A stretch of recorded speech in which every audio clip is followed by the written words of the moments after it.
The following is brought to you by the People's National Party. Make the trumpets play. Jamaican people want better. Economy coming like stormy weather.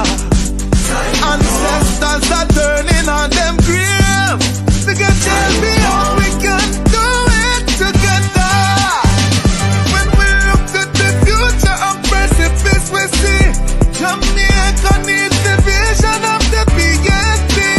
People said the bag of promises, them can't carry go shop. And the crime rate getting higher, wonder when it does now comrades. Jamaican people want better.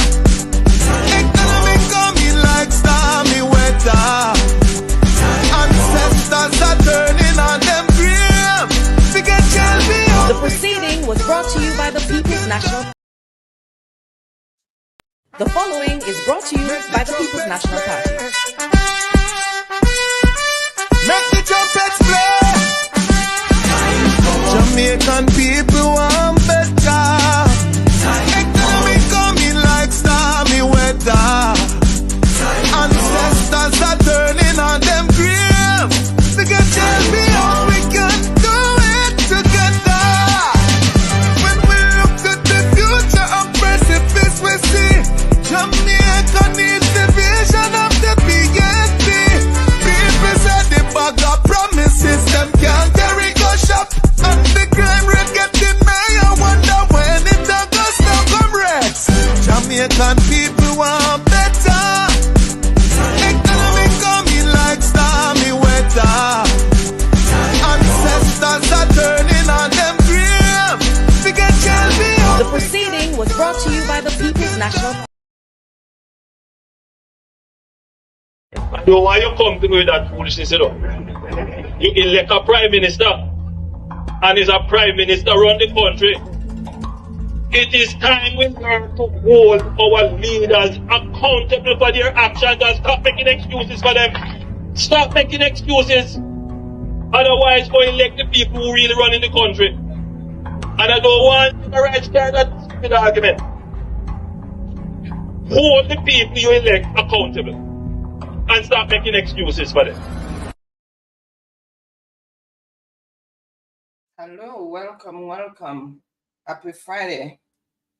Welcome to everyone in television land. Welcome to those silent supporters, and welcome to everyone in the chat. Tonight's topic is new IST report is submitted. Will there be any charges? Remember to thumbs up the live when you come in.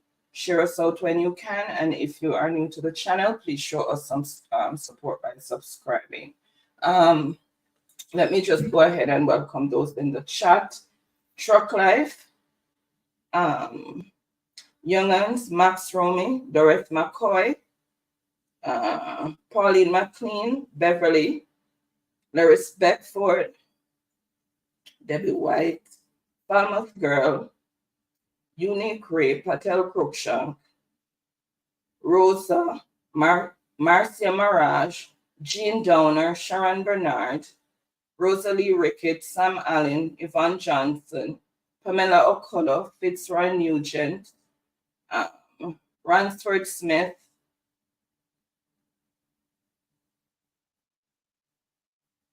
Sonia Ellis, Moyes Way, Andrew Fisher, Paulette Robinson, David Stewart, Don Mel, Sonia Graham, Alicia, G. Angel, Reggae Girl, Charlotte Free, Colleen Stewart, Winston Dawkins, John Scott, Ranks, welcome, happy Friday. Without any delay, I'm gonna hand over to Barry. All right. Ladies and gentlemen, pleasant night to you all. Prior to come on the show, we received some bad information, and so then of course, if you all notice that, my wife's facial expression is representing that. However, we have to put the bad news behind us. and come and do the show accordingly, right? And you know, things happen, and of course, we have to do the people's job, right? And so then we are here to make sure that, you know, we deliver the message as usual, right? And of course, we are going to be here because the people take the time out to make sure that they are here with us, and we appreciate that. So let me say that, right? Yes, we are going to have sometimes some bad information, and you know, we process it accordingly. So you know, we still here, right, doing the people's business as usual. But let me say this: I get the sense that, you know, the Prime Minister politician, so to speak. So I am just generalizing. Let me just say this specifically, because I get the understanding that, you know, some politicians feel to themselves that they're entitled, right, as it relates to taking taxpayers' money, right? We're talking about illicit enrichment. I honestly believe that you have some politicians who believe that they are entitled. It's a level of entitlement. They believe that they can, you know, illicitly enrich themselves, and they are not to be questioned. They are not to be held accountable. That culture of politics needs to be eliminated. Again, you have some politician, right, as it relates to doing their functions, carrying out their responsibilities, and they believe that when they put on a project or they get a project done in their constituency, it's the idea that, okay, it's me do it, right? And they send the message that, you know, personal money is coming out of their personal pockets. Politicians, listen, you need to wake up, because that's not the case. Every single dollar that's spent in a constituency, and people, we need to get out of that mindset. Whenever a politician performs any work that he's supposed to perform in his or her constituency, it's not his or her money. Let us get that straight. It is not his or her money. It's the people's tax money. That is why we are paying tax. So Jamaican people, I want you to get into the culture that when these politicians, right, carry out any project, because you know what? I see Mrs. Valls, right? Mrs. Valls have that attitude. Darrell Valls' wife has that attitude. Let me say this to you specifically, Mrs. Valls. Whatever project that you have done in Portland, none of the money belongs to you. None of that, not even 1 cent of that belongs to you. You are not spending your personal money. So if there's a road that you patch, right, there is no need for you to come out and advertise and see it there. Okay, we patch road and this. It is the people's money. The road supposed to be fixed. Here in Canada, right? There is no politician here in Canada. There is no politician comes out and said, okay, NDC fixing road, DMD fixing road. Stop it. Stop it. You are not doing anything from your personal funds, right? It is the people's money, right? And so then all the funds floated, right, from the various mediums, right, of taxes, right? The prime ministers who distributed it throughout certain funds. so that it can reach member of parliament, and so then that they can act accordingly as it relates to the distribution of funds. Politicians in Jamaica, I observe the culture that it appears as if you are doing something personally, right? Desmond Mackenzie had that attitude, right? And politicians have that attitude. So let me set the record straight for you, and let us make the Jamaican people cognizant. Anything, any work performed in any constituents, right? Any work at all, it simply means it is the people's money. And this is the reason why Andrew Holness will have to give account.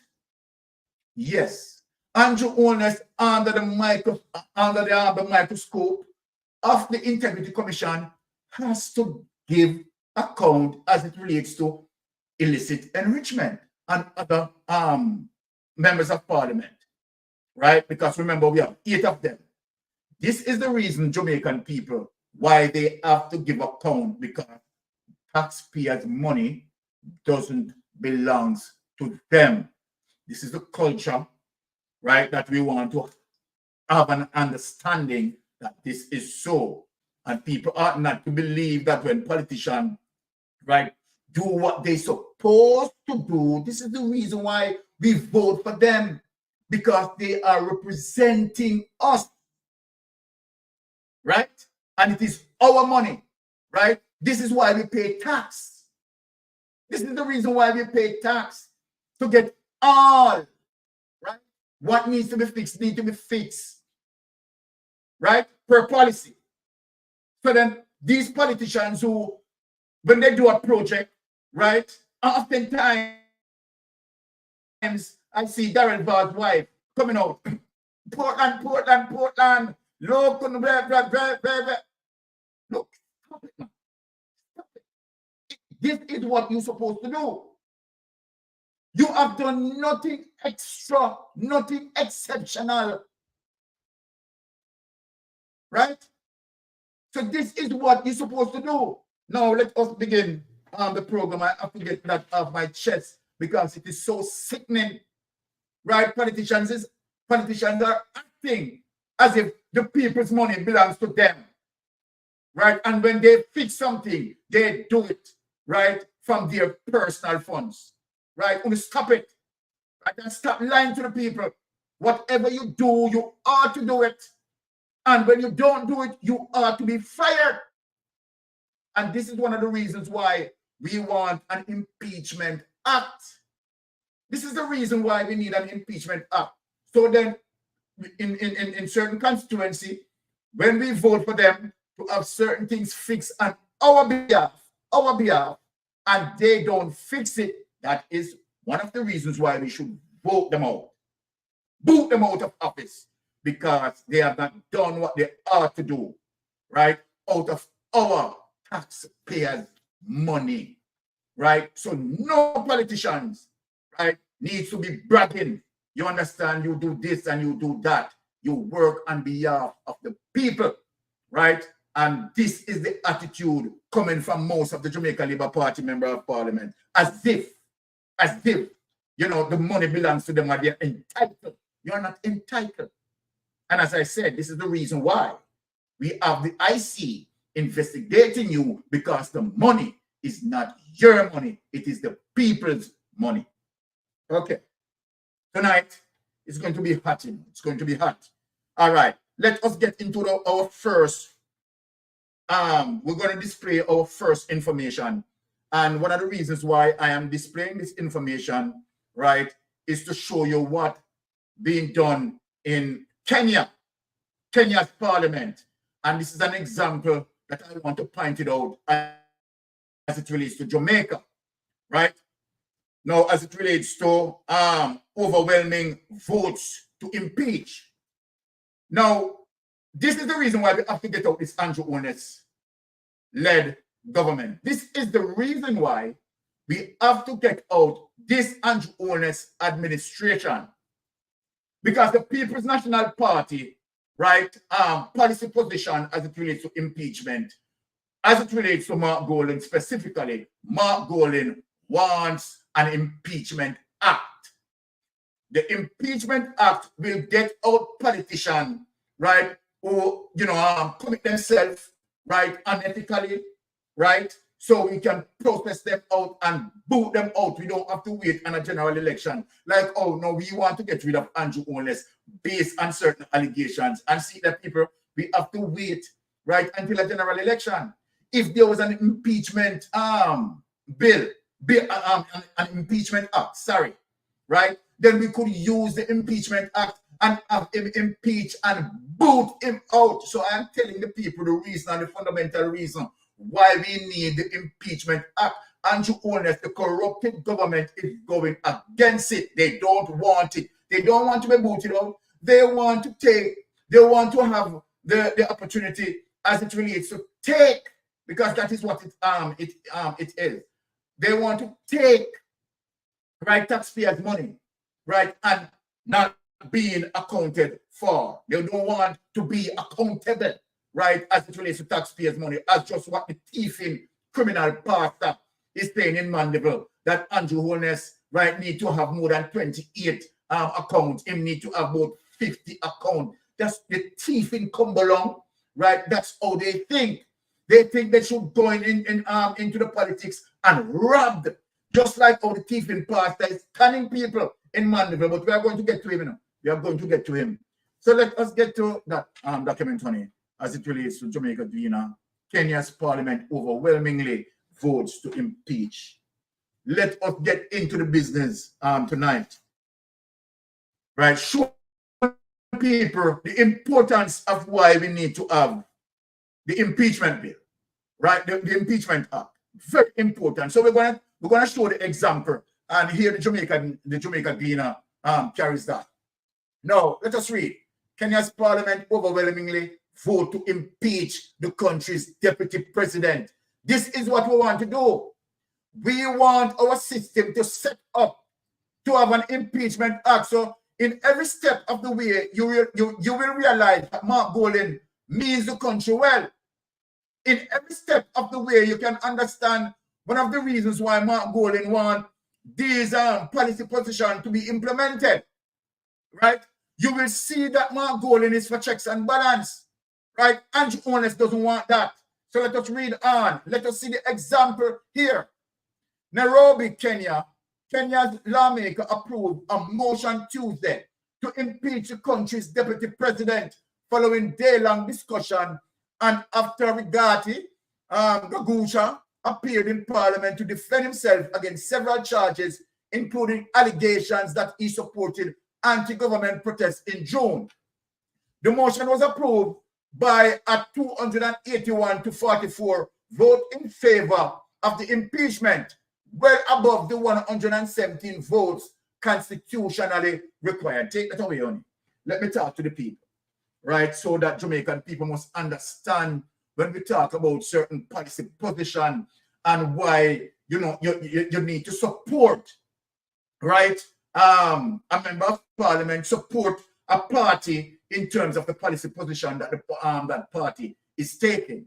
So you see the importance in terms of when you have a member of parliament found to be corrupted, right? We don't have to wait until the general election comes, right, to use that process only to get him out. If there was an impeachment act, then of course we could now use an impeachment act, right, to get out Andrew. When you have, particularly when you have a strong opposition as it relates to, say you have a 32, 31, or, it doesn't have to be one different, a 5 different, you understand, could make a difference in terms of getting out some politicians, right, via the impeachment act. This is the reason why they don't want the impeachment act. But you ask yourself the question, people. Ask yourself the question. Not having an impeachment act, right, that embedded in the Constitution, is that a true representation for the people of Jamaica? Rhetorically, let me answer. No. Right? if you, a society that is dealing with democracy, right, and dealing with nation building, would of course want checks and balance.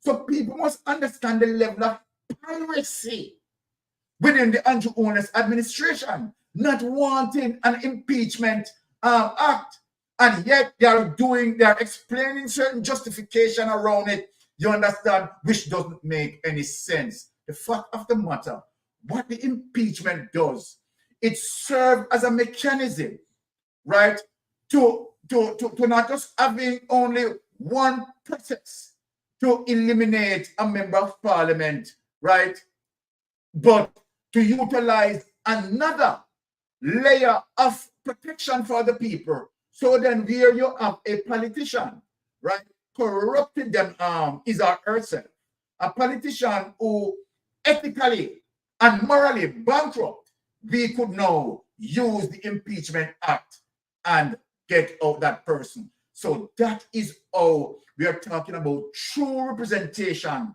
right, in the politics, representing the people. It is time now that people must, don't be, just have this myopic view, right, of the politics. But you must understand that when it comes to the politics, what matters is checks, balance, transparency, and accountability that need, you understand, to, spread within our political system. Checks and balance is necessary, right, for our political process, and it protects the people. It protects the people. This is the reason why we need checks and balance. So then, when you have a party, a political party, who is blatantly, because that political party believe that, the majority of Jamaican people, they are illiterate, and, they don't understand, this policy position. So then, we can just go out there and we can just tell them why we don't want this. Every democratic country that's serious about democracy, notice they have Impeachment Act. United States have Impeachment Act. Europe has Impeachment Act, right? Civilized countries have Impeachment Act. Australia has Impeachment Act. Now, then, there you go. See, what could be the justification for Jamaica, particularly Andrew Holness and his minions don't want the Impeachment Act? Obviously, the obvious corruption that they involved with. And so then you would understand the reason why persons who are corrupted, they don't want the Impeachment Act, and they did not sign the code of conduct. So we don't need to, you understand, lift up stone and look under and wonder if, the Jamaica Labour Party corrupted. Indeed, they are corrupted. So let us deal with that. Now, we are going to get into some serious business as we go along. Now, people, let us remind you, right, as it relates to how I set up, right, the show for tonight, targeting Andrew Holness led administration as it relates to the high level of corruption. The high level of corruption. So where do we go from here? Okay. Where we're going to go from here is to show the growth concern, right, as it relates to the amount of money being missing. So let me put the people into that level of understanding. People, remember, how much money have we owed, right, as it relates to our national debt? We are going to, speak tonight, right? We want people to tune in and, share their thoughts. How much money that we owed for our national debt? The amount of money that we owed for our national debt is $2.3 trillion. Look where I'm going now, people. Having to hold $2.3 trillion, right, based on loans that we process from IMF, World Bank, China, and so forth, right, led us here in terms of owing $2.3 trillion. But Jamaica, the sad news is after $2.3 trillion that we hold. You know what? JLP administration, right? JLP administration. And the JLP administration, people, more than $1.7 trillion unaccounted for. Think of what I just said. The country's debt is $2.3 trillion. But the corruption, as it relates to $1.7 trillion, cannot be accounted for. It's alarming. So then what we have left? 600 billion to be utilized. So here you have Nigel Clark, right, over-promising as it relates to his budget speech, but can't deliver because they don't really have the money. The Troy Bridge that promised to be fixed cannot be fixed because really and truly they don't have the money. And all the over-promising that they have done, they can't deliver, and people don't realize that. They cannot deliver because of $1.7 trillion unaccounted for. Now, people, let us think. If we have a government, right, that has good checks and balance system, would we arrive here where we cannot be accounted for $1.7 trillion? No. So then, what that $1.7 trillion could have done? The $1.7 trillion putting into the mix would also help to pay down our international debt. It would also help to fix bridges and fix roads and so forth and so forth. It would also help, right, to support some social programs. Obviously, those monies unaccounted for, locked in the pockets of politicians. And that's why we are here today. But look at this now, how serious this is. Of the $1.7 trillion that unaccounted for, my people, guess what? $700 billion. The healthcare system cannot be accounted for. $700 billion. Now, when you look at that $1.7 trillion, only 3 government entities responsible. Let us talk about the 3 government entities that are responsible. The education system, the health care, and guess what? The office of the Prime Minister. What that goes to show you, my Jamaican people, the office of the Prime Minister, of all the situation, the office of the Prime Minister.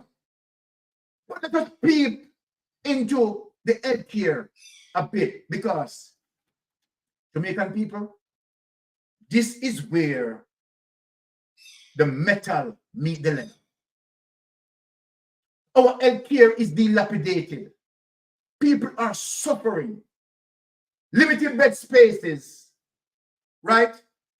The appropriate medical gadgets that need to take care of our elderly, our sick, right, is not sufficient. And so then, of course, United States, being aware of that, issue a Trump advisor to protect their people. So then we can all, say as it relates to, social media bloggers is just speaking on the situation and try to exaggerate the situation, right? And it is not true. Don't listen to social media bloggers. Then,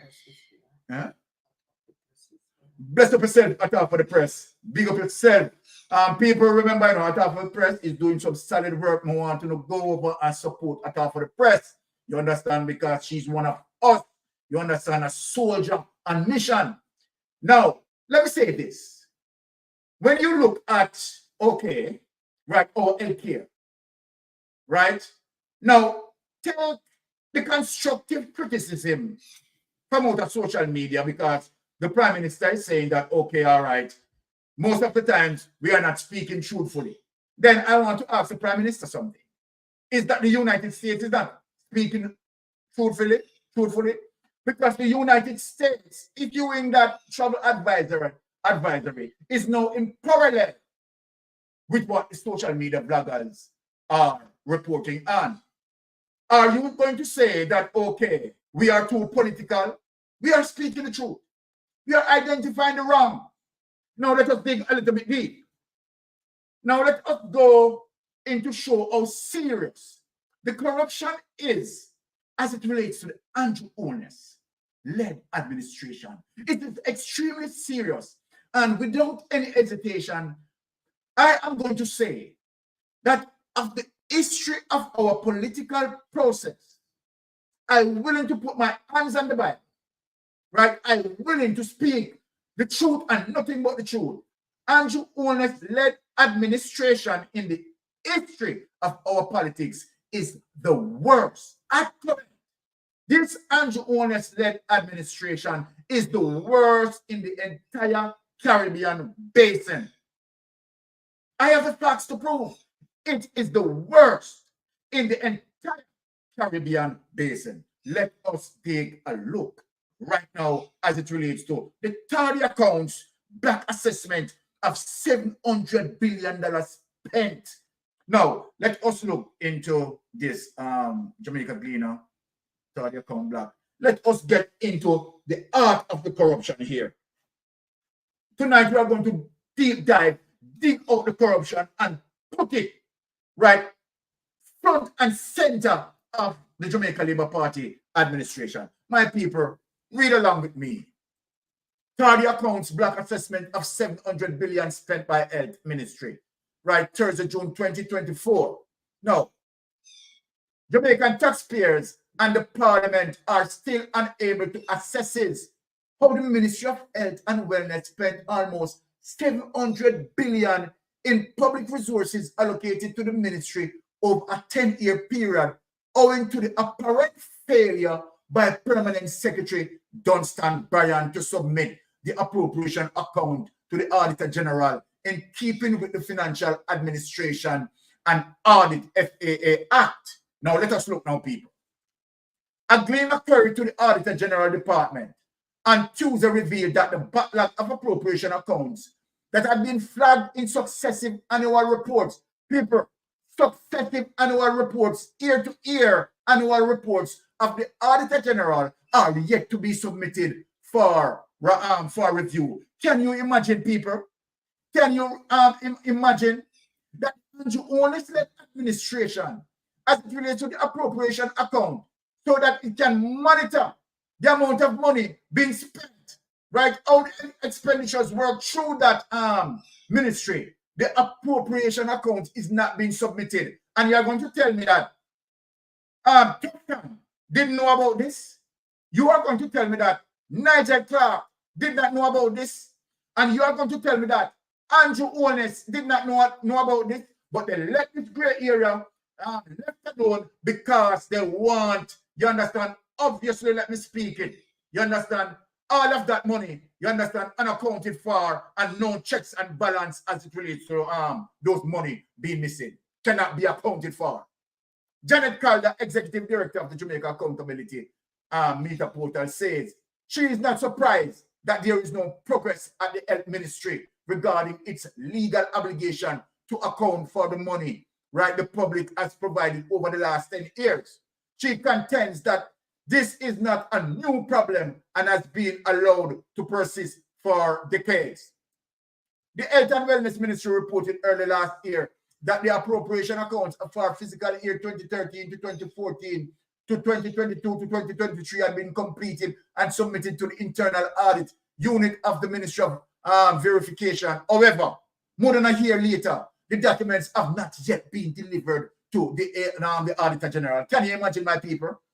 Over the 10-year period, Parliament approved $695 billion, or 9.1% of the national budget for the management and administration of the health sector by the Ministry of Health and Wellness.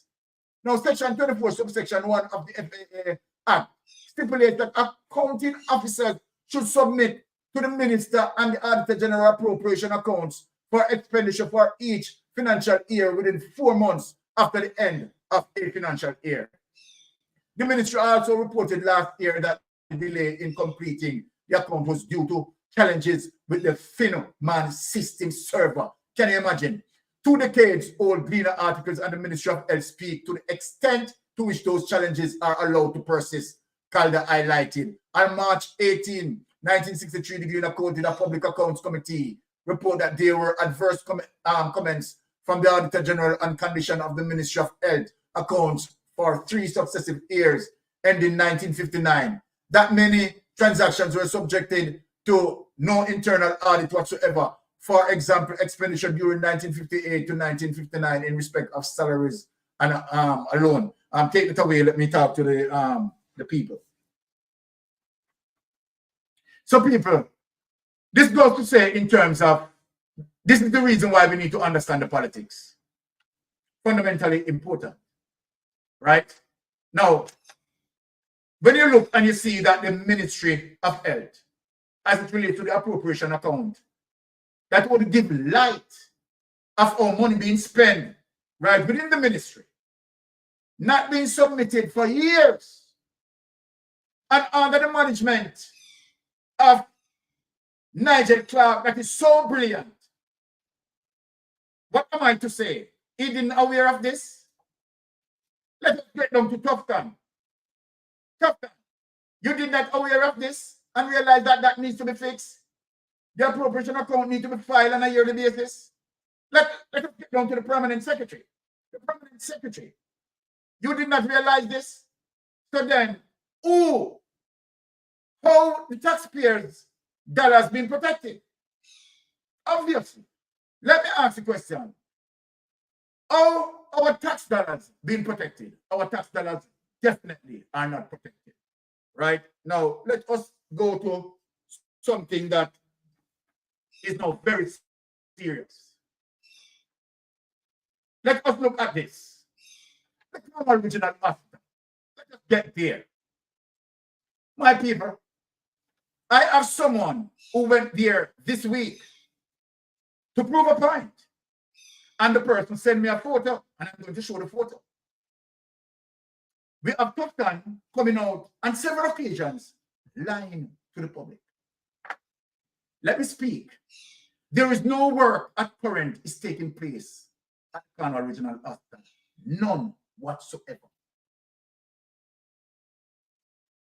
So the Cornwall Regional Hospital is about to become a white elephant. Seems to be an abandoned building that billions of dollars being spent, lost, and the Cornwall Regional Hospital cannot be renewed. Is that what we need to take from the Jamaica Labour Party administration? Now, let us get in to some awareness so that people can understand where I'm coming from. And I'm going to show that there is no work at all. No work at all after billions of dollars being spent. So I am wondering now, is it possible that Tufton may be one of the 8? Yes, we yet to know. Yet to know. Okay, let us get into revised costs for Cornwall Regional Hospital. Right? We are just want to just be aware of the amount of money. The amount of money. Now, people, here it is. Revised cost for Cornwall Regional Hospital rehabilitation now at $21 billion. $21 billion. So are you going to say to the Jamaican people that the $21 billion will just going down the drain, going down the sink? $21 billion of taxpayers' money spent and nothing for it? We are not going to get the opportunity, you understand, and revive the Cornwall Regional Hospital, and then $21 billion of taxpayers' money just gone up in smoke under Jamaica Labour Party administration. Let's read along, people. The total cost for the redevelopment of the Cornwall Regional Hospital in St. James is now estimated at $21.4 billion, according to the new budget document released by the government. This is no lie. That figure includes the controversial $15 billion contract that the cabinet last year approved to Chinese firm ZDA Construction. I am going to show people, you understand, because I sent down there, right, to take photo, and we're going to see the ZDA Construction sign still put up and no work being taken place. ZDA Construction Limited, despite the Public Procurement Commission claiming that the Ministry of Health and Wellness presided over an irregular process. The ministry rejected the assertion. The estimate of the expenditure for the 2024 to 2025 financial year tabled in Parliament today stated that the initial estimated cost for the hospital project was just over $5 billion. However, it said the figure has been revised to $21.4 billion. So it leaves from $5 billion. Now, under the new revision, it now at $21.4 billion. Let us read along now, people. Approximately $6.7 billion has already been spent. Right? So after $21.4 billion, $6.7 billion has already been spent, and Cornwall Regional Hospital is just sitting there as a lame duck, not moving. No, with $5.8 billion projected for the upcoming financial year and about $8.9 billion for the year, for the 2 years leading up to March 2027. Now, the scope of the work was significantly widened. The project, which is being funded entirely by taxpayers. Now, again, when I start the program, we talk about politicians who believing that when they spend money in their constituency, right, they are spending their personal money. And I said to the people, listen, no politician that works in any constituency, the money doesn't belong to them. It is your money coming out of your pocket. It's your tax dollars. So when you Mrs. Vaz running up and down and putting out photo, putting out video, talking about this and talking about that, let me say this to you again, Miss Vaz. It's your responsibility. It's your function. When you want GLP or PNP, right, that you ought to carry out the people's business. And it is now money from out of your personal pocket. So then why are you parading it? As if it is your money you spend. And so then people will vote for you because you are spending your money. You get that in your teeth. Right? You are not spending your personal money. Out and bright. But the project has now been extended to March 27. The document lists $2 billion for 2026, 2027. Take it away. Let me show the people them. You understand the construction site, because we send there to take a photo, right? People share it. Here it is, people. Let me share it. I sent down there, right? Because I talked to someone on the phone. And I said, you know what? I want you to go on the location, you know. And I want you to look, right, if there's no construction work taking place, you know. Because it is my tax dollars that spend down there, you know. And we want to investigate. You understand? If work being carried on. So let us look, people. Right? I'm going to share the document. You understand? We are sure the sign. Now, yes, let us share that. So there it is, people. ZDA Construction Limited, 46 Halfway Tree Road, Kingston 5. Right? So they are the one, right, who have the contract, right? And the person went there. There is no work. No work. No work taken on, and yet, you understand, billions of dollars being spent. Over $6 billion spent on this already. Over $6 billion spent and nothing to show. that the hospital is coming along. Nothing to show under a GLP administration. It's a crying shame. Take it away. Crying shame.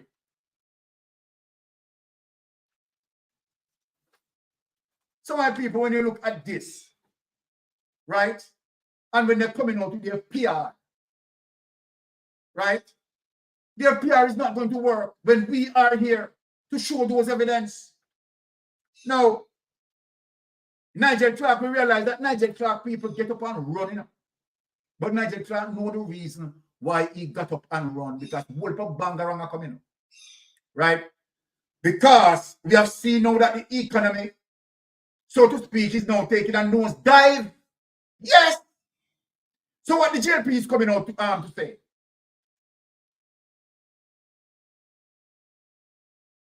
What are they coming out to say? Right? We have seen now the economy is taking now a nosedive. Let us get into that and show the people. Right? Jamaica economic growth plans. Let us get into that and show the people.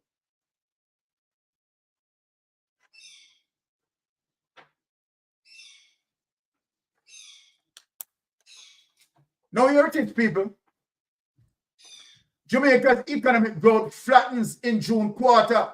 Things are getting from bad to worse. The mouse, please. Okay. Yeah. Things are getting from bad to worse as it relates to the economy. Right? When you have $1.7 trillion cannot be accounted for, our bangarang is breaking loose. The Planning Institute of Jamaica has reported that the economy remained relatively flat. No growth, with an estimated growth of 0.1% during the April to June 2024 quarter. Let us get into this, right? The PLJ forecast the economy to decline in July to September quarter from a range of negative 1.0 to negative 0.1% at best, due to damage from Hurricane Beryl. A long time it will go downhill. From the 1.7 trillion that has been stolen, it is going downhill. Short-term prospects for the overall economy are negative, largely associated with the adverse impact of Hurricane Beryl on production activities, stated Director General Dr. Wayne Henry during a quarterly briefing on September 4. Despite these challenges, there remains potential for recovery in the latter half of the fiscal year, supported by rebuilding efforts and improvements in business confidence, he stated. That is not going to happen. And we expect a downturn in output level from tourism, agriculture, and mining going forward. You hear that, people? The outlook for the fiscal year ending March 2025 hovers between -1, right, to 1.0%. This, however, depends on the pace of recovery from the fallout caused by the Hurricane Beryl. Right? Returning to the June quarter, the goods producing industry grew 0.7%, and the services industry grew 0.1%. Construction activity fell by 2.4% in the quarter, reflecting the largest contraction by sector. It was due to a downturn in activities in both the building construction and other construction components, stated Henry. It was the third consecutive decline for the sector, which previously was the fastest growth sector during the era of pandemic lockdowns. Other sectors declining at lesser levels were wholesale and retail, trade, repair and installation of machinery, down 0.9%, and manufacturing flat at 0.0%. Now, people, look at manufacturing. I want you to pay attention at manufacturing. Right? Because when you have a country like Jamaica, who is importing over $5 billion, listen to what I'm saying, people. When you have the country, right, importing over $5.8 billion in, right, and only exporting $1.8 billion, how how can we come out of our economic debt? How can we? So let me ask the question. Let me ask the question. This country, as it stands, is importing $5.8 billion, right? And only exporting $1.8 billion. So roughly about common sense, the $4.8 billion in trade deficit. So then we're only servicing the loan. We're only servicing the debt. We are not paying down the debt. Because indeed, what we are operating a service industry. And so then the focus ought to be on manufacturing. And so then how long have we been operating a service industry? And how long that we have been importing as it relates to $5.8 billion and only exporting $1.8 billion? Uno make it make sense to me, people. Make it make sense, people. Let us go to the Jamaica Observer as it relates to We Want More. Make that make sense as it relates to Andrew Holness administration and a PR that they continue, you understand, to do. Your PR that is not shaping the economy, right, for the future of our Jamaican people, right? But we are facing large deficit. Now, just look at it, right? The seriousness that we are not paying down our debt, but we are only servicing our debt, right? And so then we cannot continue on a trajectory, an economic trajectory like this and expect, right, that we are going to see positive sign of growth, right? And not maintaining fiscal discipline in terms of, you know, more production output, manufacturing, right? Our agriculture sector, right? So then the Jamaica Labour Party obviously lack innovation. This is an administration that needs to go as we speak. PASD chairman says 11.8 billion to address damage by Hurricane Beryl, woefully inadequate. When I look at these people. Now, when we talk about Andrew Holness going around promising people, me going to reason we don't know tonight. Andrew Holness and other millions, no they don't have no money. And they're going around promising this, promising that, go to Trelawney, promising oasis in Trelawney, go to Portmore, promises oasis in Portmore. People, Jamaica people, wake up, it now go happen. Let me talk in a plain patois. It now happen. It's not going to happen, people. Now, read between the lines with this. Chairman says 11.8 billion to address damage by Hurricane Beryl, woefully inadequate, right, by Alicia Smith, senior staff reporter. Let us get into the meat of the matter. The opposition parliamentarian Michael Phillips says the 11.8 billion that government has set aside in the 2024 to 25 estimate of expenditure to address the damage across various sectors caused by the passage of Hurricane Beryl earlier this year is woefully inadequate. Remember, we are talking about 11.8 billion, you know, and we are saying that that is woefully inadequate, you know. But look at how people, we could get into the body of the report. Phillips, who was addressing Wednesday's sitting of the Public Administration and Appropriation Committee of Parliament, which he chairs, argued that an overall compilation of the damage is necessary to get a true picture of the required budget. I see an amount in the budget in the recurrent side in dealing with some of the Beryl issues that have arisen and where the National Work Agency is concerned. But the number that has been put in the budget for the road damage that we have seen out there prior to Beryl and then Beryl, then you add the week of rain. The amount here We don't expect it to fix the problem one-off. It is just inadequate for what the needs is out there, he said. Phillips pointed out that the NWA had indicated that its estimate of the Hurricane Beryl damage to the road network is in the region of $40 billion. So people, as according to Phillips, and the real estimate out there that you are looking on to fix all the damage, you understand, is $40 billion. Let me get back to because I want people to understand the body of report. But look how much money, you understand, the JLP administration give. See here, $11.8 billion. Only $11.8 billion. So then let me ask the question. The bag of promise to what them go, the promise. People must understand, you understand, as it relates to the mathematics that we are looking on. They cannot deliver on those things that they are promising. Because when we look at this issue, right, the only, as it relates to 2024 to 2025 estimate, this is what is already planned in the budget, $11.8 billion. But this is the true reflection of what really needed, right?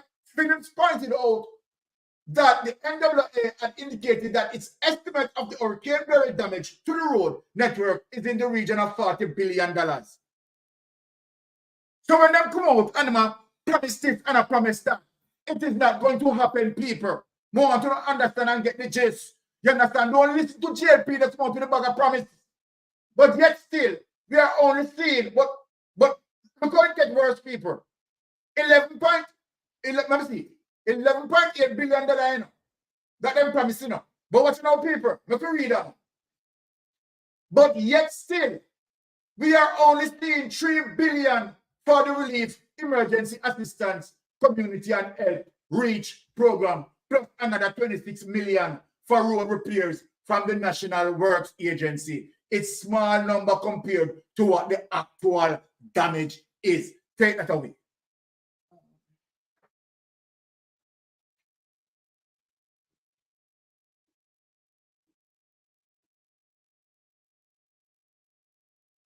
Yes. And look, okay. So I just get a message on my phone what I want to share with people. Right? So all of what they are promising, they're not going to deliver. And let me just read the note that I get. Right? Say that the contractors that have completed work for NWA pre and post burial have not been paid. Right? Up to 1 year. Damn foolishness. So people look at that. While the JLP go there promising, can't deliver, but yet they go there promising and cannot deliver. And people, let me read about that funny. People, contractor who have worked over 1 year cannot be paid or no. This information, right, is coming from one of the contractors who fed up it. You understand? That contractors, right, have completed work for NWA pre and post burial have not been paid up until 1 year, right? And the person write damn foolishness. The person not lying. Right? I know the person, and the person is a contractor. Right? And yet they had work on up to 1 year. Can't be paid. And yet you're going out, you're promising, you're going to do this. You understand? Lion Andrew Honest. Top and tell that. Because the problem that you, the Jamaica Labour Party administration, involved in is the fact that there's no money there because the money they in our pocket. And that is one of the reasons why you have the illicit aid. $1.7 trillion being unaccounted for. Look at the original article. Sit there now as a lame duck. Lame duck. You don't have money to fix the original article. You don't have to go around and promise people. You understand? You don't fling out promises. Yes, sir. Fling out promises. Yes, sir. You understand? Because really and truly, you know, Andrew Honest is in the fight of his life. Let me sit and talk to people. Andrew Honest and the minion, particularly the illicit aid, They are fighting for their life. Why are they fighting for their life?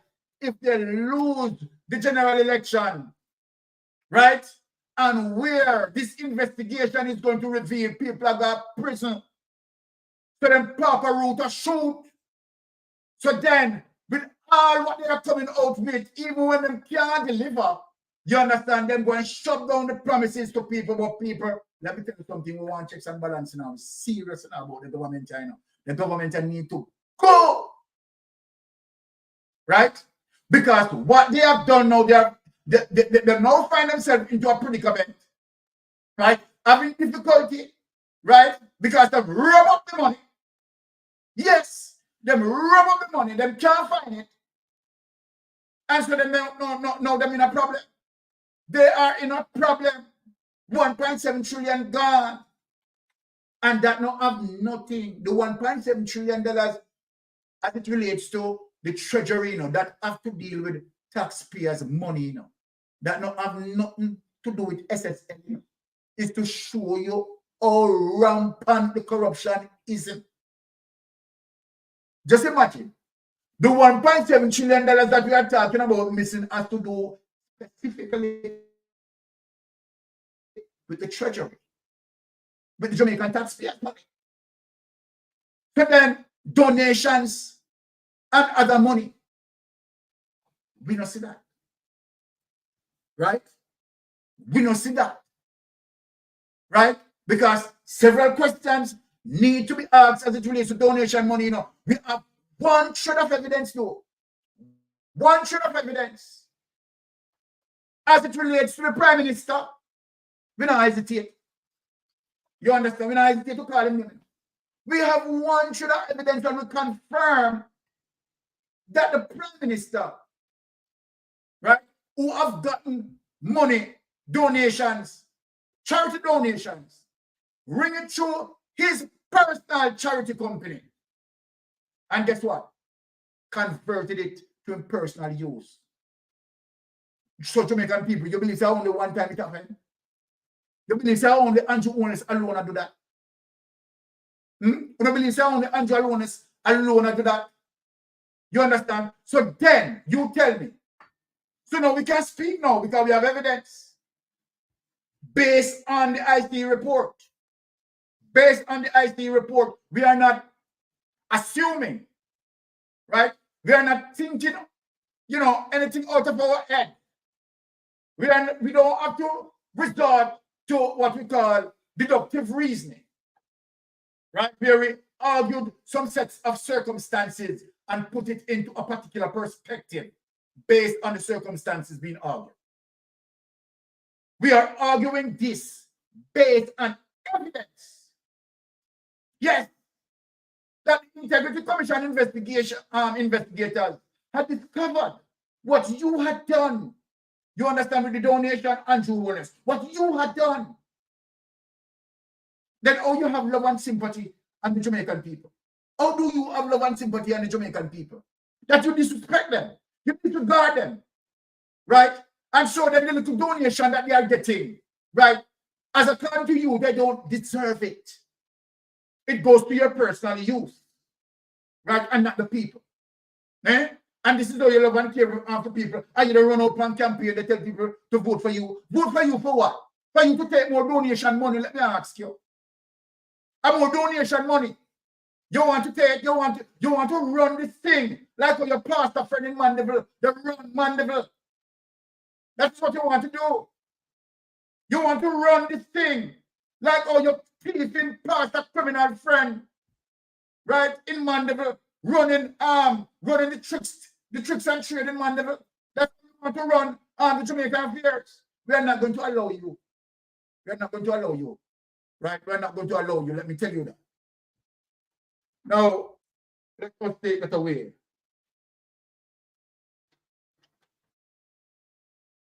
Now, I am coming with some, you know, very strong position tonight. And the reason why I'm coming with this strong position, right? You know, I visited my brother Wayne Lonesome And he played a clip over there. And I said to myself that, well, just imagine. I was not really aware of this information. So I said to myself that, well, oh my God. I mean, how Andrew Holness administration get to this level? Now, it comes clearer to me as it relates to, of course, this is the reason why they all decided not to sign the code of conduct, because they all decided in terms of what they were going to do. Premeditated situations. And so then, donations that this administration been getting, several of those donations have not been accounted for. Several donations.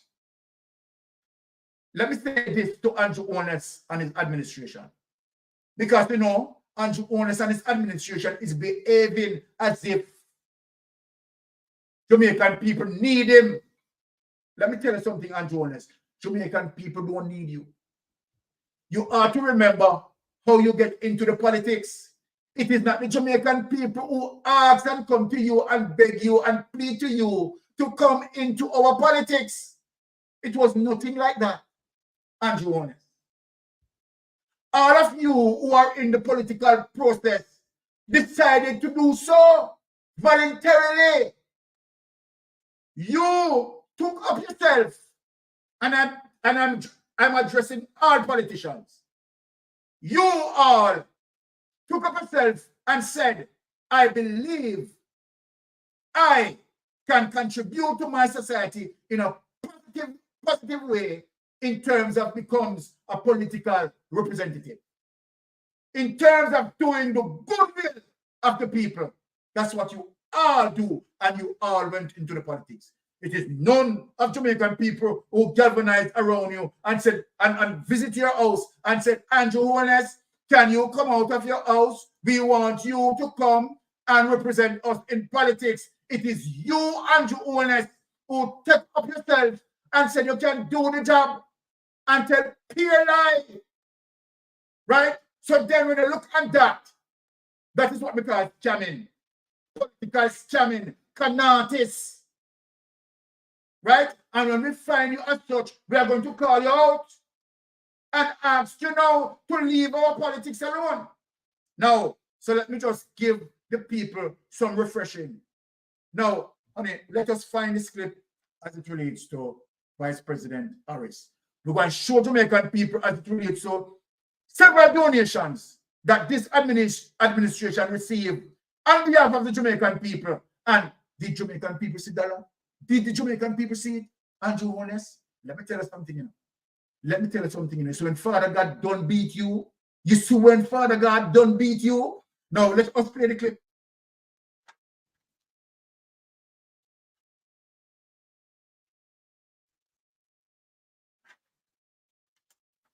Let us play the clip and show this. Mr. Prime Minister, I want to warmly welcome you again. It has been not since 1995 that a Prime Minister of Jamaica has visited the White House. And so President Joe Biden and I are very honored and very excited about your presence here today to reaffirm the strength of the relationship between the United States and Jamaica and the Caribbean as a whole, but also on this, the 60th anniversary, not only of Jamaica's independence, but of the diplomatic relationship between Jamaica and the United States. As I told the Prime Minister privately, and I will say it again publicly, this is a very important relationship to the United States. We take very seriously our membership in the Western Hemisphere, and we are acutely aware of the interconnection and interdependence between the United States and Jamaica. As a point of personal privilege, I grew up going to Jamaica. My family, half of my family is from St. Ann Parish in Jamaica, and I know I shared that history with millions of Americans who have their roots through the generations in Jamaica. In addition to, of course, then those people-to-people ties between the United States and Jamaica, as I said, in context of being neighbors in the Western Hemisphere, we have a long-standing strategic relationship and a diplomatic relationship and a deep historic partnership. And it is in furtherance of that that I'm proud and pleased to announce today 3 specific initiatives that the Prime Minister and I discussed that are in furtherance of the strength and the importance of that relationship. We talked extensively about the Prime Minister's approach and the need of Jamaica to continue to invest in its prosperity, in its economic health and strength. To that end, the United States, and I'm announcing today, will be investing $20 million to assist in the strengthening and the expansion of Jamaica's commerce in a way that we fully intend will have an impact in strengthening the economy of Jamaica and drive economic growth. We also recognize, just as it has been in the United States for Jamaica, one of the issues that has been presented as an issue that is economic in the way of its impact has been the pandemic. So to that end, we are announcing today also that we will assist Jamaica in COVID recovery by assisting in terms of the recovery efforts in Jamaica that have been essential to, I believe, what is necessary to strengthen not only the issue of public health, but also the economy. And this is on top of more than what we have done throughout the year since the start of the pandemic, $12 million in COVID assistance and more than 600,000 vaccinations or vaccines that have been donated. Lastly, but most importantly, a great part of our conversation, Mr. Prime Minister, that we appreciate has been about the priority we share for security in the region, as well as the issue of crime prevention. So we discussed, of course, the priority that your government places on both those issues, and we agree that one area of important focus is on youth and on, as you said, the capital of Jamaica. To that end, we have committed, and we are announcing now, to provide $10 million to target at-risk youth in Jamaica through a number of initiatives that we believe will have exponential impact, not only on the issue of crime prevention, but what we intend as well, which is to strengthen, as you have described, the natural human capital that exists in Jamaica among young people. And finally, our conversation spanned not only those issues, but issues that are about a global significance. And to that end, I thank the Prime Minister for the leadership that he has offered in the context of votes that have been taken in the United Nations, and in terms of Jamaica's strong stand in joining the United Nations and the United States in condemning Russia's aggression in Ukraine. We also discussed quite extensively the impact of the climate crisis on island nations, and in particular on Jamaica. We discussed, and from my perspective, I recognize and we recognize that the world's emissions have an outsized effect in the Caribbean, including on Jamaica. And I thank the Prime Minister for his leadership in that regard.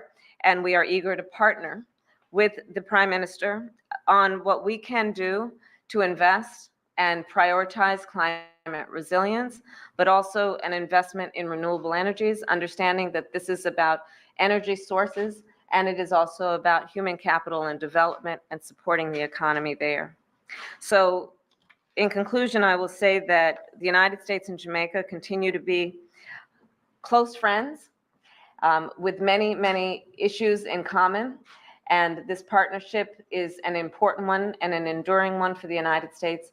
And we look forward to strengthening and continuing to strengthen the relationship. Mr. Prime Minister, again, welcome and thank you. Okay, Thank you, Madam Vice President. Good afternoon, everyone. Ladies and gentlemen, it is a great pleasure to be hosted. Yeah. Let us take that away, because I have some questions now to ask. Now, we have seen the United States, right, had helped us, right, with some funds there, right? COVID relief fund, which was $20 million. We have seen it. We have heard it. Also, the United States had given also an additional $10 million US as it relates to human capital at-risk youths. At-risk youths.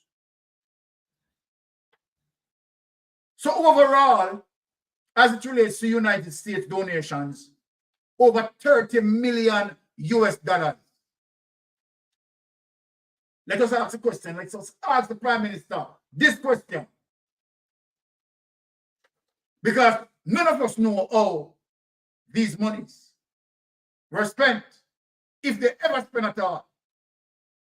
But what we know of evidence, what is evidently so and true to us, is that we have seen an example where the Prime Minister had gotten, right, money as it relates to charity money, that he used his company in getting that money and diverted it to its personal use. So then after $30 million US that you have gotten, because remember, Jamaican people have to pay back that in. I want people to understand where we are going. All of the money that are given to us by the United States, right, has not just given for free, right?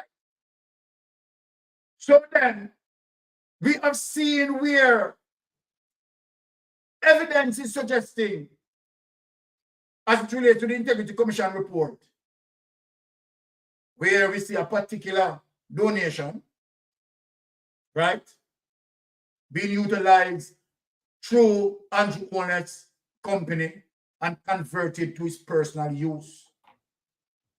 We are only showing these things as it relates to the Andrew Cornwall-led administration.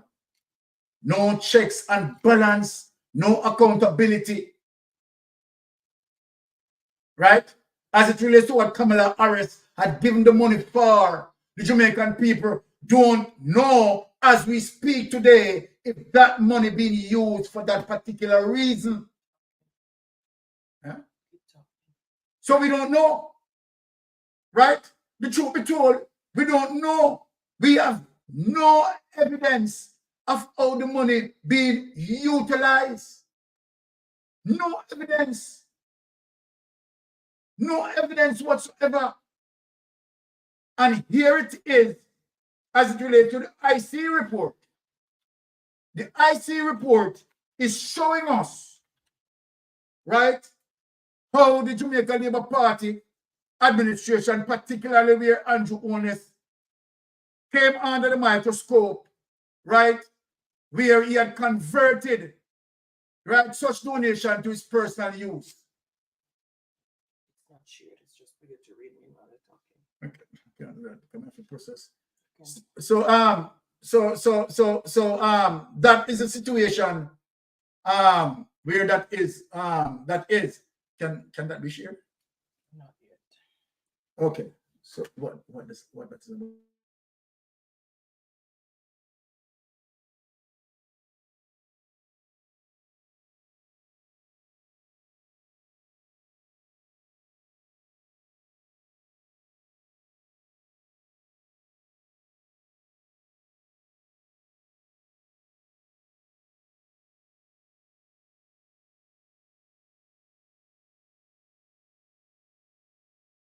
Then let us get to the next clip here. Sorry, guys. Let us get to the next clip.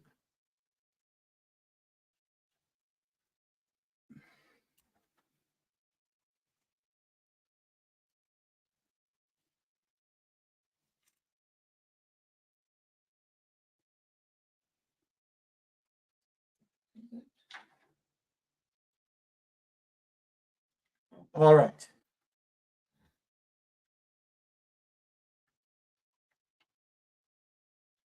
Oh, it's not okay. No, which one you want? Because that's not what is on there. Okay, so we are getting to the next clip, my people. So One.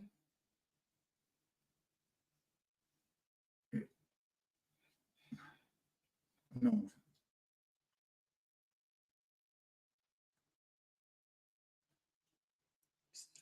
Yes. Oh.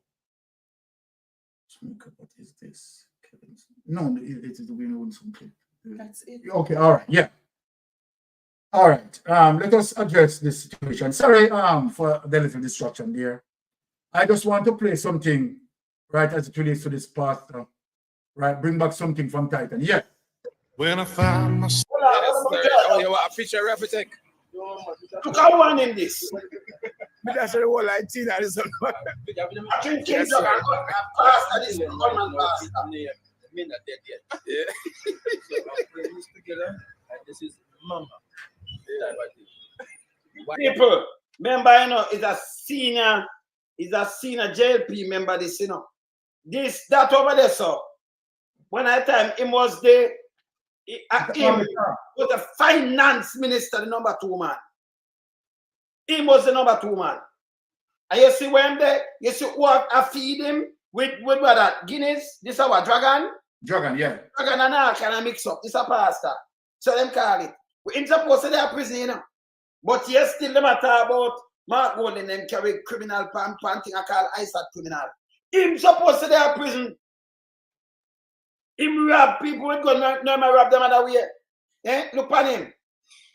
Yeah? Look here. Yes, sir. So when you drink this, it's straight home you must go. Okay, Straight home to Mama. Okay, sir. Alright? I would love to just show you to test it to find out if it's still alive.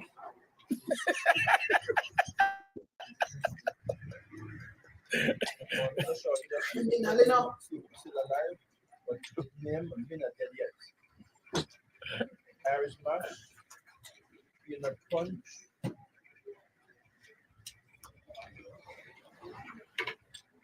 I'm like that look creamy. Him all a brush him off. Look here. Him all a brush him off. But them a point out to call people criminality. Hey, me like watch them thing here, you know. Neatly, you know, what edify what people there. Yeah? Andrew is a goddamn disgrace. Rusha and the whole of them. Look how Shaw brush him off. Look here. Like I'm pet. Look here.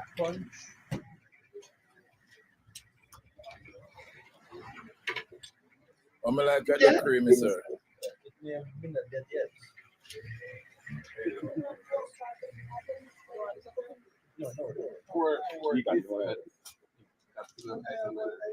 Yeah, been not dead yet. Yeah, good. Yeah, been not dead yet. Indian in there. Been not dead yet.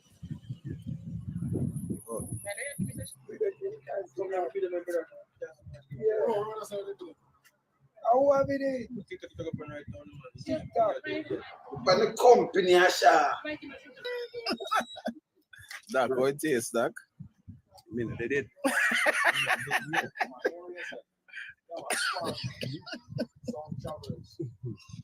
You know that yet.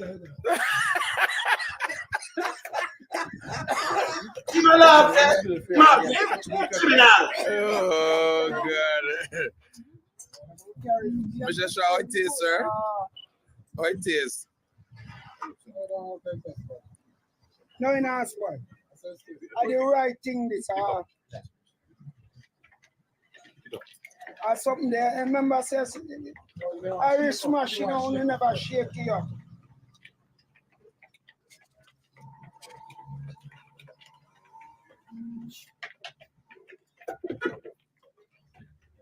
When I found myself. In the neighborhood, every delivery is a treat. One pistachio for you, sir. So, all right. So, this, I'm going to show you next thing with him now. So, want to see him? Yeah? Want to see him? I'm going to show you next thing with him now. Him at the same when I said the Prime Minister. Forget 500%. And about the part, the other pastor where I preach and I tell And I tell them guys, I want to live good. Eh? And I tell people to live good. You see him? You see them? Look here. Pastor. Gunman pastor, you know, he does. When you save him as a gunman pastor because of that. You know, see me? Look on this now, brother. Hear this. Should have over 30 bank accounts and be the richest man in Jamaica. Raise the MP pay and raise him pay to him 300%. 300%. Let us read the Quran. Right there, right? See, Yeah. they're going to see this. Him for their prison, you know. Yeah? Yeah. Watch out. And before the MP, them turn up with him and say, this is how it's going to happen. See them run the corner.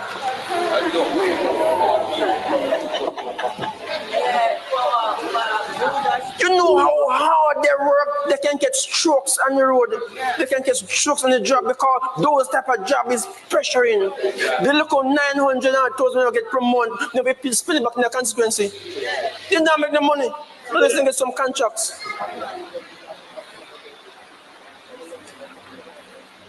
When you're a thief. Okay. All right. That is something that we have spoken about on the Titan. But the reason for me to bring it back, right, you know, is to show the level of association as it relates to this gentleman, right, being in the company of, you know, high-profile members of parliament at the time, Adli Shah, right, and we see clip where this man, right, in the company of the Prime Minister. Well, I don't know if the Prime Minister doesn't know or Adli Shah doesn't know, but when we get to mainstream media, this is what we discovered. Let us show that media as well in terms of what we discovered in terms of the Jamaica Gleaner. This is what we discovered about that gentleman that we need to really speak on and really highlight. Right? And so then, based on what we have seen there, this man is, okay, let me get Manchester pastor arrested. This addressing the same pastor that we just highlighted, that so-called criminal pastor that we just highlighted. Wednesday, August 10, and this is in 2011.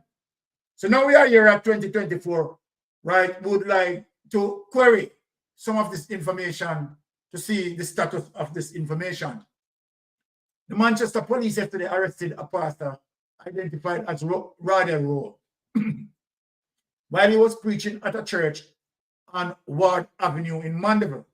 The police say the pastor, otherwise called Prophet, was charged for illegal possession of firearm and robbery with aggravation in 2008.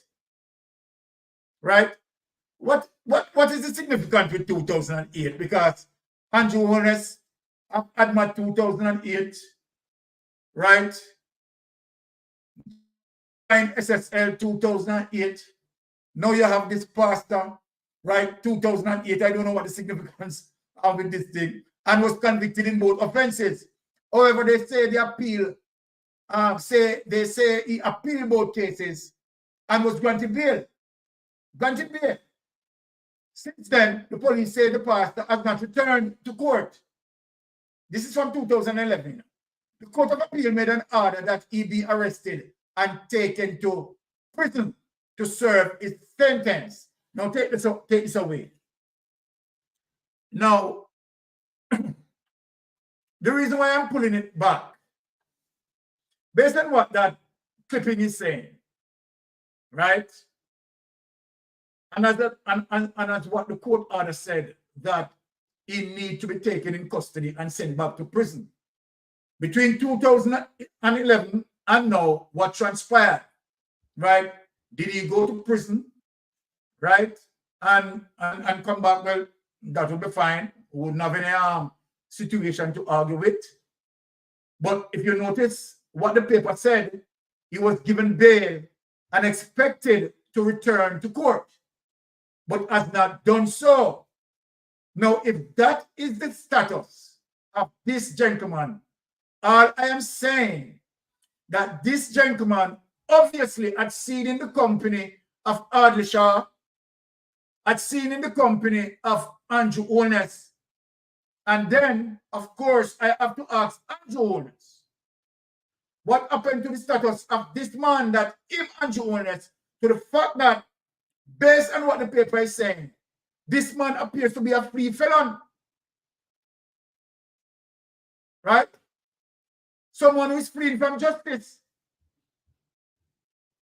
So then we want to know, it is the, look, Jamaica, if any person who knows this man are in the vicinity where this man applies his trade of connery and scamming, right, need to summon the police and go beyond that, because I am going to go beyond that as it relates to having certain conversation Monday week, right? We want to find out this man's status. You understand? Whether I need to call the superintendent of police in the area or the assistant commissioner of police or even the commissioner's office, right? Bring his name to the fore and have them checked on it as it relates to his status. Because we can't have someone, right, on the brand, Baron Big Mama Station just leaked the Integrity Commission report. Okay, I'm going to get into that shortly. Okay, so this is you know, what being there, right? I have seen you know, so we have to make sure we get to the bottom of this to have an understanding of this gentleman's status. If this gentleman had gone in, because that paper is from 2011. However, if this gentleman had gone in and cleared up what he had cleared up, well, that's fine with me. I have no problem there. But if there's a situation that this gentleman status has not been changed, and I heard that police went right to him, right, roughly about a week or 2 weeks ago. I don't know how truthful that is. And as a result, been collecting money from him. What would be the reason for the police to be collecting money from him? So I'm wondering if it is a process of extortion, that the police is extorting money from him because the policemen know that, right, he's fleeing from justice, right? That can't spell good for the community, right? And if that is the case, this gentleman, right, need to put into the penal system to be processed. And those policemen, right, who extorting him needs to be charged. If that is what it is, right, that to me looks very serious. Very serious, and where you see the Prime Minister in the company of this man, right? So then I'm asking, is the Prime Minister aware of this man's status? What is it? Because it couldn't be that the Prime Minister knowingly aware that this man, you understand, is fleeing justice and deal with him, right? And we're Audley Shaw being seen with him brushing off juice from his pants. This not really look good enough. So we are going to find out, and when we find out, right, we are going to come on social media with it, and it's going to be a bang around. If it is, let me say this, if it is that this gentleman's status still remain the same, and that this gentleman need to go in and service time, it is going to be bang around on social media, honestly. Now, we see a recent situation with the Integrity Commission report where Big Mama, again, I don't know. It seems like Big Mama is reporting on behalf of Parliament. It seems so. I don't understand this. I don't understand this. Why Big Mama is getting these leaks. right? It showed desperation on the Jamaica Labour Party side, you know, and that's why I'm glad all the People's National Party, you understand, not speaking on the matter. Now, so let us get into that situation because we have a response from the person highlighted in the Integrity Commission report. So let us pull it to the public. Supposedly, because the report is not tabled. Yes. How come he's getting all this information? You understand, without the report being tabled, this just doesn't make sense. It's against the law. So why This just doesn't make sense, people. This just doesn't make sense for a report not to be tabled, not to be yet tabled, and yet Big Mama, again. So then this goes to show you directly, because let us use, let us use some things here as it relates to who had gotten it the first time when the report leaked. We have Eli Clark. We have the Parliament clerk. Right? I think we have 4 persons there. We have Tavares, Tom Tavares, right? The first one. Oh, you mean the second one? No, the first one. No, we didn't have Juliet Owens on it where Eli Clark was. That's why Eli Clark got it, because Juliet Owens wasn't sent to Juliet Owens. It was Eli Clark. It was the Parliament Secretary. It was Tom Tavares, and I think another person that I am forgetting. If anyone remember in the chat, right? That is going to do something now. No, we don't have Eli Clark. Who got the report this time is Juliet Owens, Tom Tavares. So we have seen that Tom Tavares and the clerk present in 2 of the occasions when the leak occurred. 2 of the occasions, these 2 names surfaced. Okay, so the report was given to Juliet Holness, this one yes, that is now due. Yes. Tom Tavares and the clerk. All right. So then we see that this one, the report given to Juliet Holness, Tom Tavares, and the clerk. So we see Tom Tavares and the clerk resurface in the 2 report. You understand? The one that speaks of Andrew Holness, Tom Tavares, and the clerk surface because Eli Clark was in that. Now this one, Eli Clark is missing, and the report still leaked. So I am asking, is it Tom Tavares or the clerk who is leaking this information? It has to be one of the 2 based on deductive reasoning. The first time the report leaked, we have Eli Clark, Tom Tavares, and the clerk. Right? Now, Eli Clark is missing. We still have Tom Tavares, and we still have the clerk. So it boils down to 2 persons. I'm not going to put Juliet Owens in it.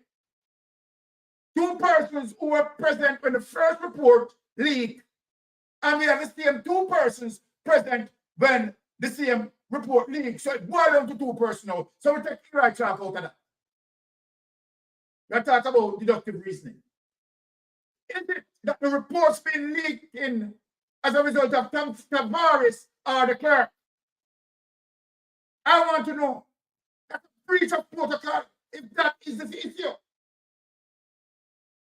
But anyway, we're going to get into, right, as according to what Big Mama is spilling over here, right? And so then we have Tom Tavares and the clerk under this suspicion based on deductive reasoning. 1, as I said, Eli Clark was in the first set of recipients. Okay, so the recipients in the first one was Juliet Holness. Okay, so Tom Tavares, Vince. Hold on, let us look, people. The first report was Juliet Owens. Yeah. Tom Tavares, Finson. Eli Clark. And the clerk. And this time it's Juliet. And the clerk. Yeah. And this time it's Juliet, Tom, and the clerk. So we take out Eli Clark out of it. So then we have three persons. Three persons who are the potential leaker for the report, which is Juliet Holness, right? Tom Tavares, and the clerk. One of the three. Has to be one of the three. You understand? Who's leaking the reports? Okay, let us get to a response from the so-called recipient of the IC report. Let us bring up that and read what it says here. So let us break down the report, right, before them start to take it and drag it, right? So this is a news release. Okay. Let us break this down. Okay, office of the Member of Parliament, Manchester Northwest, Mile Manchester, we have to read through that. For immediate release, statement from Michael Phillips, MP, October 11, 2024. All right.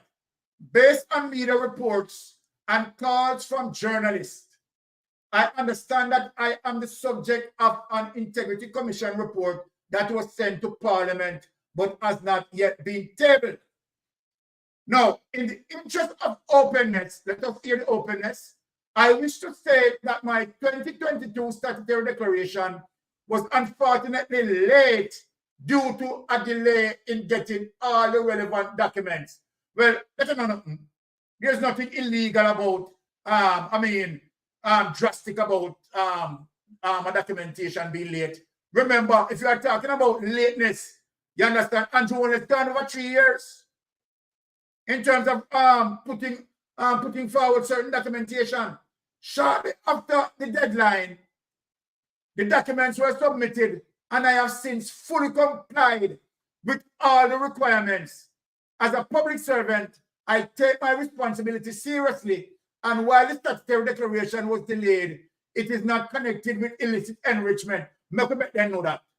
People, make me know that, because the Jamaica Labour Party, I look somebody for eats up with it. Somebody them I look for eats up with. So, have nothing to do with illicit enrichment. So, nobody can mix up no PNP, no illicit enrichment business. All my statutory declarations have been certified, and the late filing penalty of $250,000 has been paid. So, it's as simple that man late. You understand? But everything cleared up. I remain committed to serving my constituents and the people of Jamaica with integrity, transparency, and accountability. Okay, put that away. So now we can get to the panel. So now we have to show it out. You understand? That is a nothing burger. That is what we call a nothing burger. Right? So, Big Mama, if that is what you have coming out with Monday morning, you can keep it in your pocket. Because that is a nothing burger that has nothing to do with illicit enrichment. So none of the distraction is not going to work. Now, GLP, we are continuing to focusing on illicit enrichment. With Michael, that has nothing to do with illicit enrichment. So make a bore all in it from now. So if that come out with Monday, into Tuesday, well, fine. We know already. And it is a nothing burger. Right? Point blank and period. Right? And plus, what Michael said, he has sent in the necessary document and his statutory declaration certified. So why not put out the fact? Why not push out the fact? Yeah? A company on a look. He's impartial, so. A company on a look. Honestly, Miguel, they keep the thief in pastor friend. Honestly, shake hand with the thief in pastor. Honestly, does have juice after the thief in pastor pants. Love them and alone. Right? Appear mix up and blend up because knows that involved in thief in business, illicit business. Take the People's National Party out of business. You understand? Because what is that? What is that? The man late. You understand? And the man sending the documents. Check marks. Them love run out with nonsense. Why didn't they run out with the PM? Exactly. So then, if that is what the IC having at their report, then fine. Fine. You understand? We are not going to pay any regards to it. Because was there a crime committed? Huh? The Prime Minister, you understand, who backed into a corner by the Integrity Commission and who decided not to answer as it relates to his source of funds. Why not come out with that? Now, let me ask you a question, Big Mama. You understand, they owe $65 million. Why not come out with your base? Why not come out with your thing? Why not speak on your thing? Eh? Why not come out and tell the people and say, oh, $65 million? Taxpayers' money. Eh? But you are mingling up people's business while the whole of your business are broke down. Eh? You live in this big glass house and yet you are the first one to choose store. We don't understand that. We don't understand that to you. Okay, put it up. Send up Big Mama tax information. The people in the chat. Listen to me. The people that are working. You understand? The people that are working. As the people that send me and put it up on it. Put it up. I could show the people that Big Mama tax. You understand? That means no lie they are telling. You understand? Get it and put it up on it. Show. You understand? Him come the show out. You understand? I could show out what need to be shown. Need to be shown to the people. You come to put out, you understand, as if you're a parliamentary reporter. I don't say report on behalf of the parliament. Even when report not table yet. See them three names what we have, see the surface. We put out Eri Clark out of it. So either Juliet, Tom Tavares, or the clerk, you understand, sending report to Big Mama. One out of the three, I don't know which one. One out of the three, them are doing it.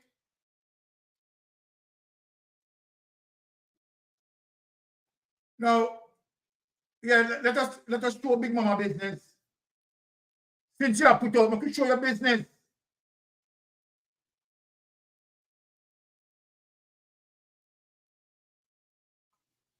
Now, look at these people. Nationwide news, this, you know. I tap on this. Nationwide news. 2021, right? There's so much money in what they sell. Right? Now look at the total arrears. Right? $65 million. $170,781.64. My God. Take it away. We are showing the people how much you owe. Total arrears, $65 million. $170,781.64. Big Mama. Now that you must pay attention to, man. Eh? Then you run out with a nothing burger. Right? Because you know the narrative where you want to shape. Let me tell you the narrative where you want to shape.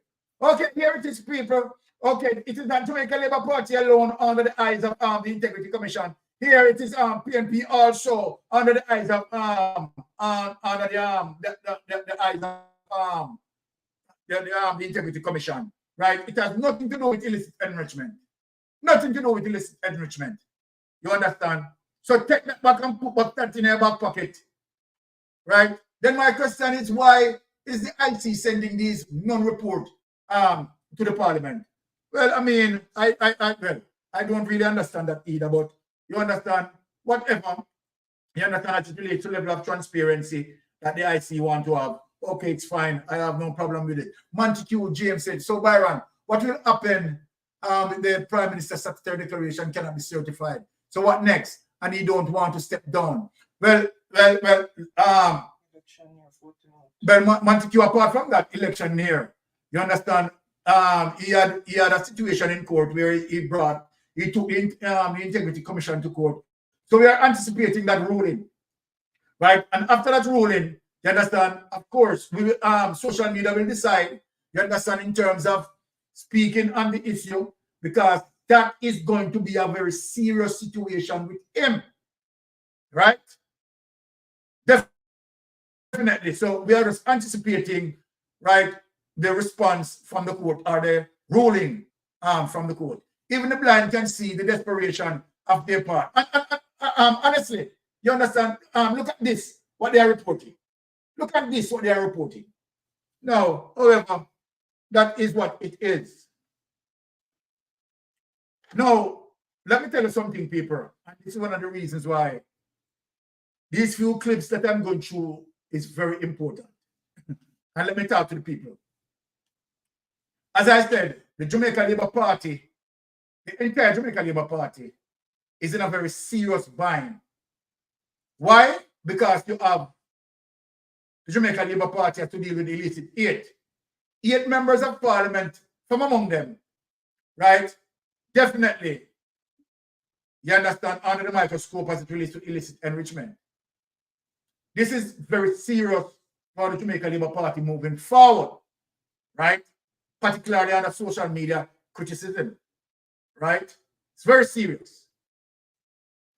Now, we know that based on what we are looking on, we believe, right, and we believe in the judiciary. Let me say this categorically clear.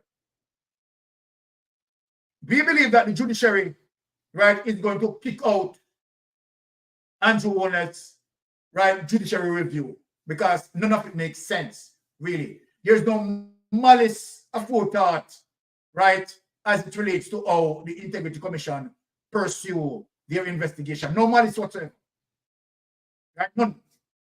So, on the grounds that Andrew Warner's pursue, right, the judiciary review, for me, looking at it, it's total nonsense. It's more like a delayed tactics, right? Because obviously, Andrew Warner's, I would believe, you understand, would know that the judge, that is a nothing burger, right? It is not going to go against the Integrity Commission, because the Integrity Commission did not pursue you via malice, right? No form of prejudicial prejudice, right? Is not inside, right?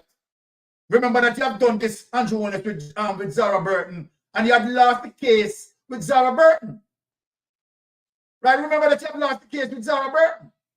Now, so you're going to still lose this case. Let me say that to you, right? Because that based on how you file, you understand, it's rubbish, garbage. So we know that the Jamaica Labour Party is desperate, and their desperation, you understand, may lead them towards what they had done in 1980.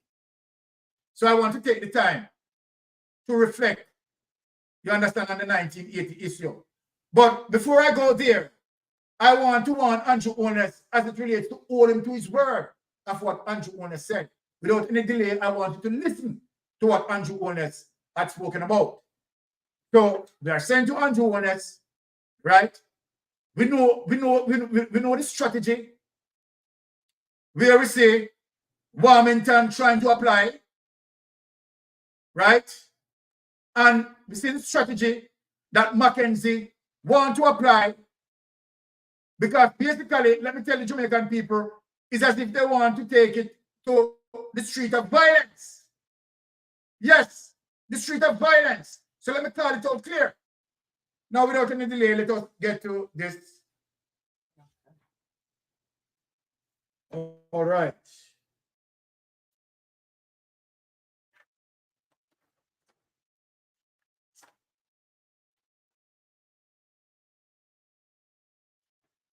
Yes, so we have to make it clear that make sure that we don't go down the lane of violence. I am warning the Andrew Warner administration, because we know you, you know. We know the Jamaica Labour Party, MO. We know your pattern of behavior. So let us get into it. It is important that we demonstrate as leaders to our supporters and to the country at large that we abhor political violence, any form of violence, that violence has no place in our politics. Yes, certainly. It does not. I think in modern Jamaica, people our age don't want to see that whatsoever. And people from previous generations who went through it and experienced it, definitely don't want to see violence. Jamaicans don't want to see violence in our politics. And I think the last election under my leadership was probably the most peaceful election we have had. And we would want to keep it that way, peaceful. Jamaicans want to exercise their right to vote peacefully. And that is the hallmark of our democracy. We are a democratic country. I want to express my sincere condolences to the families of both victims of this heinous crime that has been committed. When I heard the circumstances, I was deeply moved. I must say to you that the putting up of flags really is old-time politics. That kind of thing we should try to avoid. It is not a strategy of the Jamaica Labour Party. I certainly have not pushed it, and I see where supporters have put up flags, but that's not a coordinated strategy. It does appear to be a coordinated strategy of the PNP. Whenever they have meetings, we see all the roads decked out in flags. I think it is now time for our leaders to say, it's petty, it doesn't win votes, and we don't want anybody to lose their lives over it. If you're going to give out any flags, my view is that you should give out the Jamaica flag. Well, exactly. my view is that we should, everybody, labor rights are comrades, PNP or JLP, no view or many views, can all unite around the Jamaica flag and respect it. All right, people. All right. I played that for us all to witness what Andrew only said. Jamaica, we know that Andrew Holness speak out of his mouth, but yet his action is contrary to what he always speaks. We know that. So here is Andrew Holness speaking of peace, particularly peaceful election, just showing that, and just showing that to show Andrew Holness to reflect back on that. Now, let us go into a little history here where we see that the Jamaica Labour Party is wagging its tail towards such development again. And that is the reason why I played that. Now, without any delay, let us lift up this.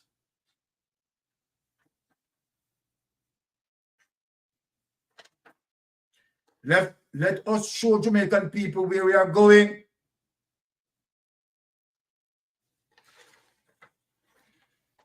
People, we all remember this, Goes back again when we talk about checks and balance and accountability and transparency. Even today, as I am speaking, there is no transparency with this issue, Let us read. More than 320 devices suspected to be explosives found in Kingston Western. This is from last year, people, October 18, 2023, and where the Assistant Commissioner of Police, claiming that he's going to get to the bottom of this, We have not seen Bailey, clarify or bring any form of clarity to this, Kingston, Jamaica, a giant police military intelligence operation at a premises on Darling Street in the Kingston Western Police Division on Monday led to the discovery of more than 320 devices that are suspected to be explosives. The operation was based on high-quality intelligence obtained through the diligent use of various technologies and other methodologies, the Jamaican Constabulary Force said in a statement on Wednesday. We wish to underline the commitment and expertise of our officers who, by conducting this operation without any casualties, have demonstrated exemplary operational dexterity. While we understand the public's need for information, the very sensitive nature of the discovery means that certain specifics cannot be shared at this time. Now, from 2023 until now, there's no other sharing of information. Let me tell them that. Currently, experts are conducting chemical tests to ascertain the exact nature of the substance found. The JCF will provide updates as when it's appropriate, the police said. So you're going to tell me, say, after 1 year, there's no update. After 1 year, we still are trying to decipher what is what as it relates to who put these bombs there and why the reason these bombs were there and what are the plans around these explosives. Additionally, the JCF said the significant seizure is a testament to the robust intelligence gathering capacity. Now, as I spoke about seizure, we want to know what is the update as it relates to those pipe bombs. Have they been destroyed? Where have they been stored? So take that away. I am only showing certain things that is shaping up here. Now let us look on the next clip to explain the reason why I'm getting back here. Without any delay, let us play that video. Let us show why I'm getting back there. That is signs of their behavior coming out. So let us get back there, people. Let us get back there. Right? Warning the Jamaica Labour Party administration not to get down that road.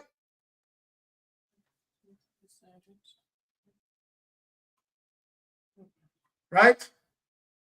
Warning the Jamaican Labour Party not to get back with that predicament. We have seen Wilmington came out and Wilmington is pushing that violence. We have seen, right?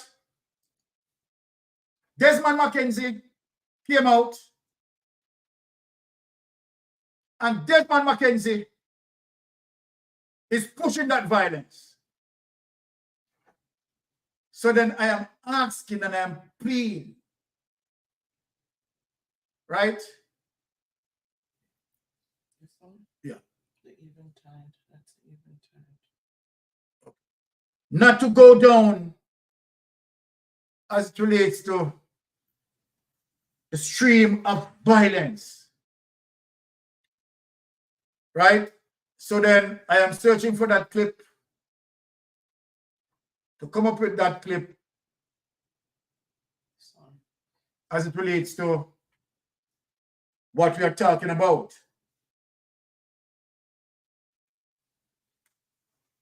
Right? Asking them, because we know them, we know the Jamaica Labour Party modus operandi. Right? And what they always resort to. The history of the political politics. Right? Let us play.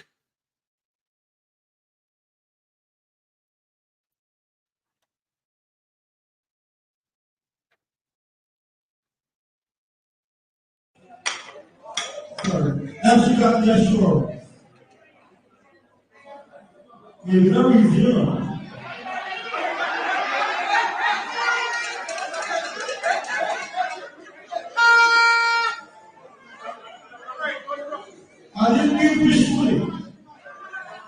But sometimes, destiny and things happen. You never ask me, but it show itself.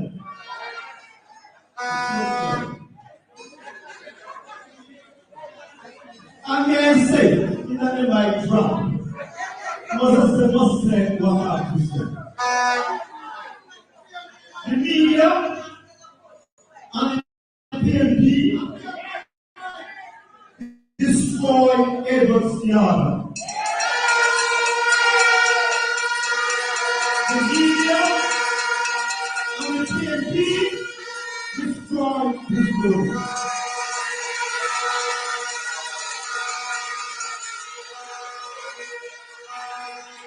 The media and the PNP is very intentional to destroy the greatest leader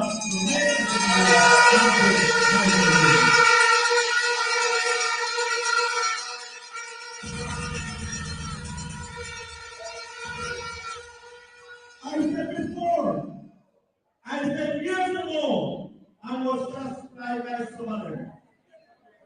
The cleaner company and Asia, their open aim is to destroy unholiness and manipulate power.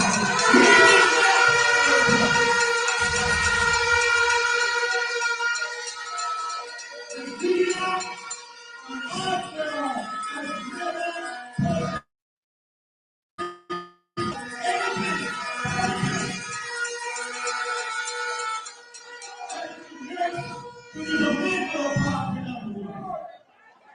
we can never do anything to suit them. No, people, you see the reason why I'm getting there, right? And we know that Andrew Wallace is one of the biggest hypocrites. Everything that he speaks out of his mouth, right? It is to the contrary of that. So that is one of the reasons why, right? We are showing these clips. Now we hear everyone Warmington. You understand? Is stimulating the base as it relates to pursuing violence. So let us show them what happened as it relates to them having the history of that violence. So we're going to show the clip of the Eventide home and what transpired there as is the result of their desperation in terms of wanting to win. The Eventide home still burning the memory of many Jamaicans today in terms of what the Jamaican Labour Party had done with these people.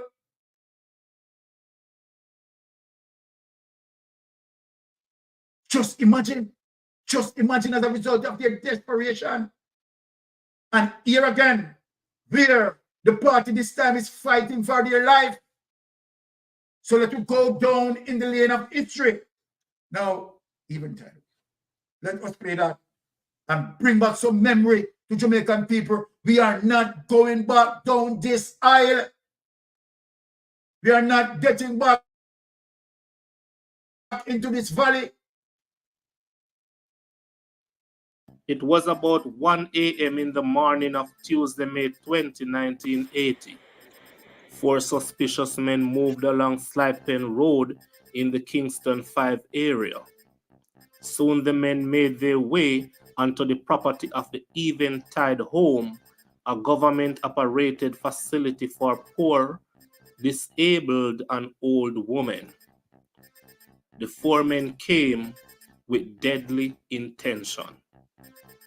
What these men were about to do was to create an unimaginable crime that would shock the nation at its core and leave a stain in the history of the island. About 5 minutes past 1 a.m., the 4 men closed into their target. The Eventide home, opened since 1870, consisted of 3 buildings. That fateful night, the 4 men targeted only one of the buildings, the Myers ward, where the women were staying in. With quiet steps, they approached it. They had already planned on one course of action: to destroy the building and its occupants with fire.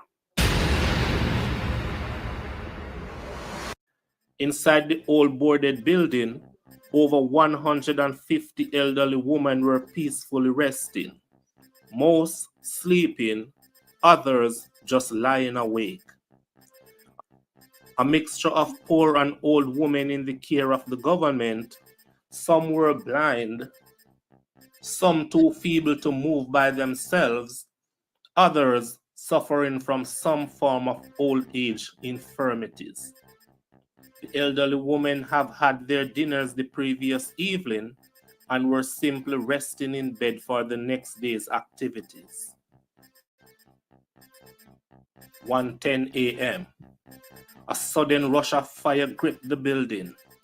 As the fire burned at the structure, it produced stifling smoke, first alerting the occupants who were already awake. Shouts of fire could be heard.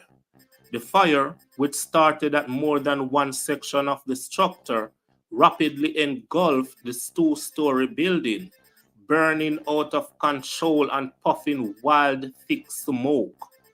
The peaceful night at Eventide home burst into a night of horror. Tormented by the stifling smoke and getting roasted by the blazing fire, 145 voices of screaming old women went up to God. But heaven gave no response. An urgent call was made to the nearby York Park Fire Station, which responded quickly with a group of firefighters to battle the blaze. But it was too late for the 145 helpless elderly women. The raging fire had already consumed them. Their screams were no longer heard. They have all perished. Only few of the women survived.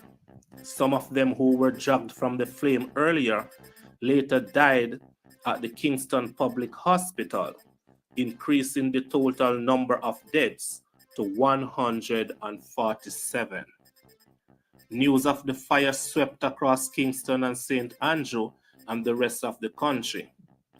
Prime Minister Michael Manley, leader of the nation, rushed to the location along with a young PJ Patterson and a mixed crowd. For the entire day, Slipe Pen Road drew the attention of many. Lost was estimated at 150,000. A price could not be placed on the lives which were lost.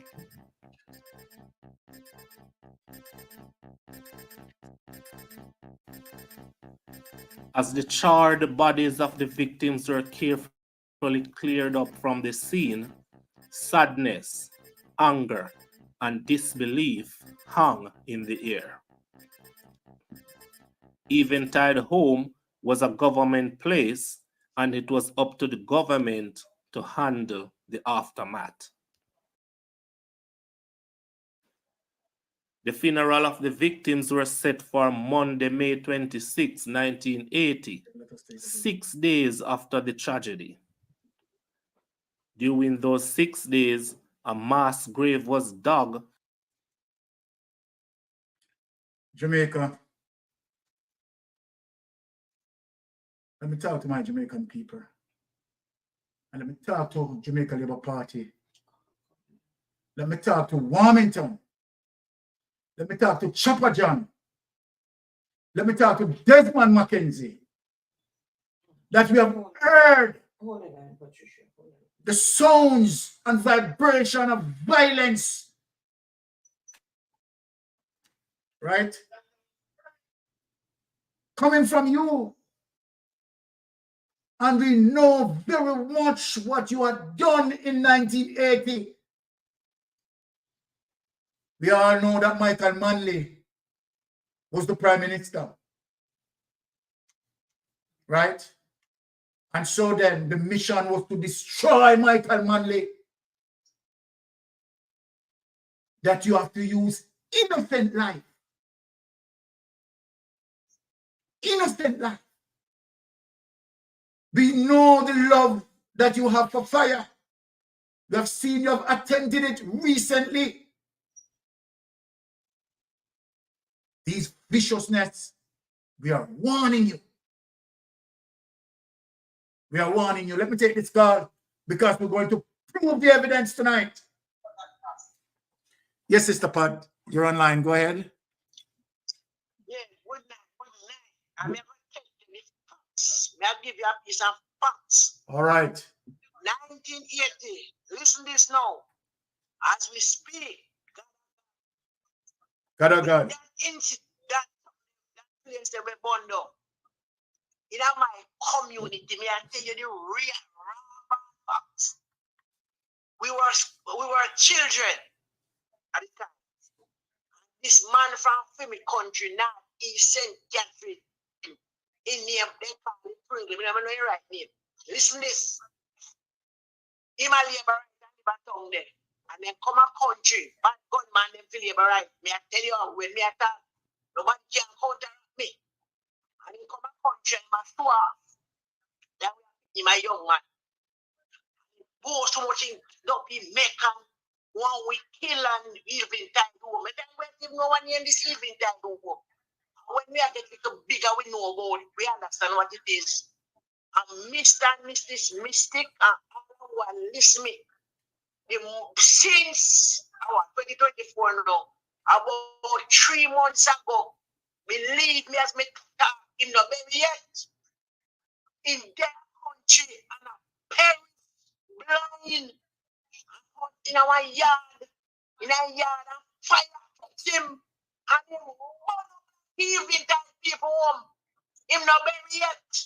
Pringle not bury yet. But he come from Janko, bring her down, kill you one car. But we still like no. Him and one of them were burn down evening time of Visiaga. He must in his 70s now.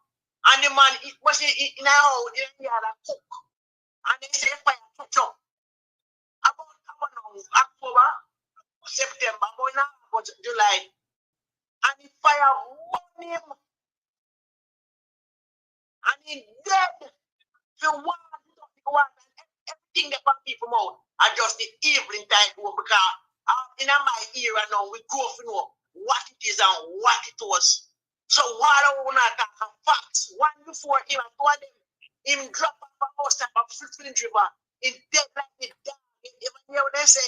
You die with death? Yes. The man dropping at this fire out the door. Imagine people when born up and couldn't move in the house. Yes. And he blind. Him couldn't see. And he drop out that door for evening time. So facts. Yes. Oh, facts not that. They are living witness. We know when a man will take him out and show up and we are going to tell we.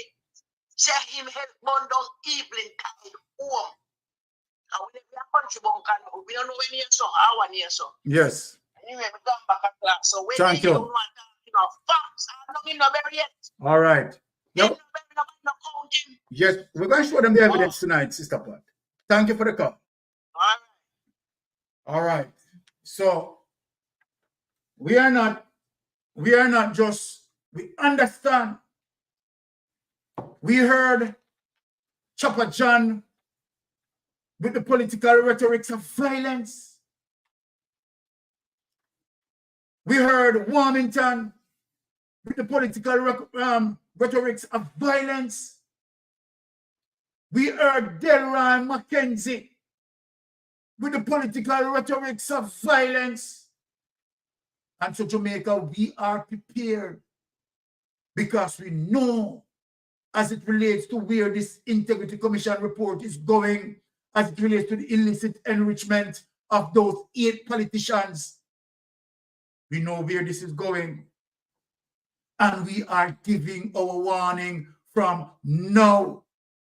Now, the next clip that I am going to play, this is not something where the Jamaica Labour Party can run from. This is strong evidence that this was orchestrated by the Jamaica Labour Party.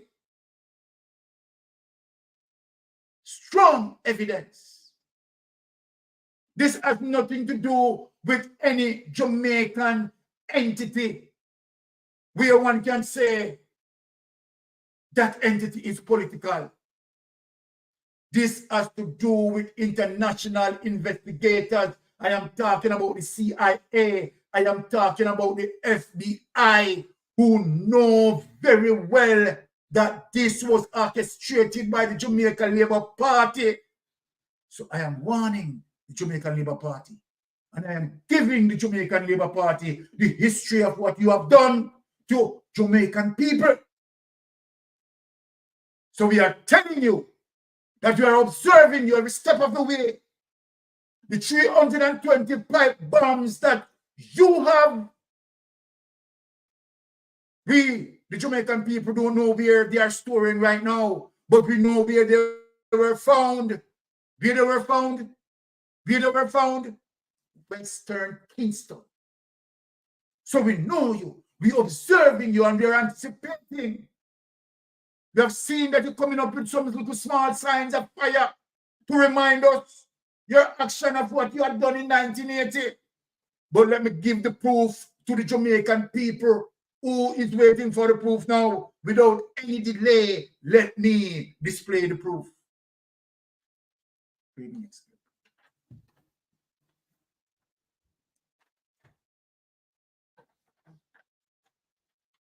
Let us play the proof. Yeah, this is play for the start. Publications. Who is Lewis, and what has he been doing over the years, and why is the government so outraged by him? Well, his background is it's thoroughly legitimate, standard, if you will, journalism. He was a scientist in Manchester, writing for a couple of prominent news organizations. Manchester, England? Yes, Manchester, England. And eventually made his way through London back to the United States, where he gravitated to a scrutiny of the CIA and the intelligence community, watching the revelations of the Church Committee, information that he had come across in his research, some of which he had published as part of news stories previously, other parts of which he was not permitted to publish by the nature of the press establishment. And so he put together with Bill Shapp and Ellen Ray the Covert Action Information Bulletin, whose function was to focus on the intelligence organizations of the United States and discuss and expose in a perfectly legitimate way the covert action activities of the CIA principally, as well as the other intelligence organizations. I believe they formed that in about 1976 and have been in Washington since, publishing stories of true stories. Their quality, their standards of journalism are exceedingly high. That bulletin is distributed in the State Department, and it's sold out the first morning that it's put on the stands in the State Department newsstands. They also publish in that bulletin the names of CIA agents and where they are now, as they're assigned and reassigned about the world. I believe that in very recent months, they have ceased the policy of publishing names because the controversy is so hot, and they would just as soon. And also, it's never been their intention to break the law. They've made that clear from the outset. Bill Shapp is the brother. He is a highly competent attorney and is the brother of a top sportscaster in New York City. He is a very articulate man himself and has testified to the Senate many times against the names of Agents Bill, for example, and defending what he and Lou Wolf are doing. And after his testimony, many times senators have come up and shaken his hand and said, I disagree with you, but you certainly make your case for the legitimacy of what you're doing very well. Let's take a look at some of the things which Lewis Wolf had to say, and we'll let you comment ever so often on this, okay? What, in the years that you've been publishing it, do you think are some of your most significant revelations? Are there some stories that even shocked you Well, I think one of the big stories that we were able to document in some detail was the whole scope of CIA activities, similar to what the CIA did in Chile, and which was documented by the Senate Select Committee, was the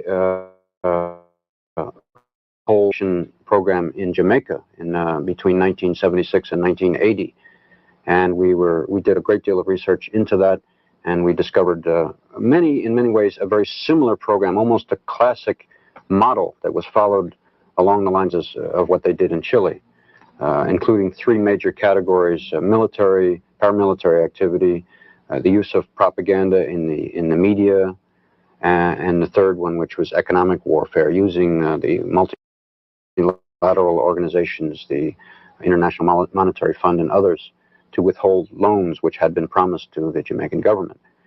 This is one example. What are a couple more of the details of that? You particularly mentioned those first two examples of actual paramilitary activity the CIA was involved in Jamaica.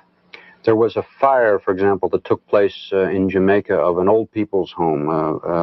I think 150 old and infirmed women, many of them blind, were living in this home. And as it turned out, the place burned down in the space of about 8 minutes, 7 or 8 minutes.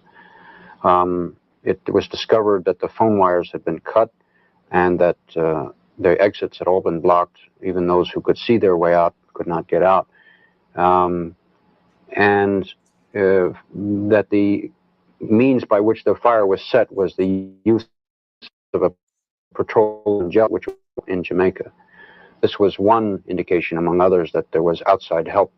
Why would the CIA, you might ask, why would the CIA want to murder 150 old women?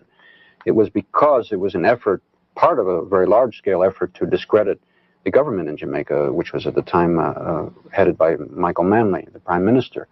There were images produced of Michael Manley in the media, in the Daily Gleaner, which was the newspaper which the United States, through the CIA, helped to support. And there is a good deal of evidence of that. There were images of Michael Manley showing a death mask. I mean, it was his face which had been somehow made to look like a death mask, although it was pretending to be a photograph of him. And there were many ways to... Yes. So what we are showing here, right? Significant evidence as it relates to what documented by the CIA, right, and the FBI, right? The truth of the situation in terms of wanting to take down Michael Manley government, right? That you have to go beyond the extreme, and let me use a word, by any means necessary. We come back in 2024 and here Warmington is giving back that signal. Warmington said out of his mouth that he will again defend Andrew Holness by any means necessary. Everett Warmington, we heard you. So what you have said, Warmington, is to remind us of what the Jamaica Labour Party had done in the 1980s. Saying to us that if you have to get back there, it will happen again. For what?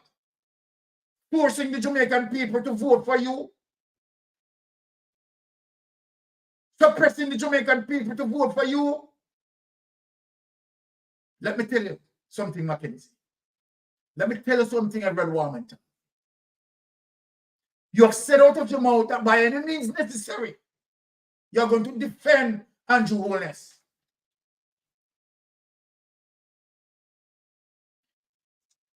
That's why when I say that the Jamaica Labour Party is a criminal network, people must understand the history in terms of what we are presenting with facts. So when we are on social media, And while we are talking, we are able to show the substantial document, the source of our information.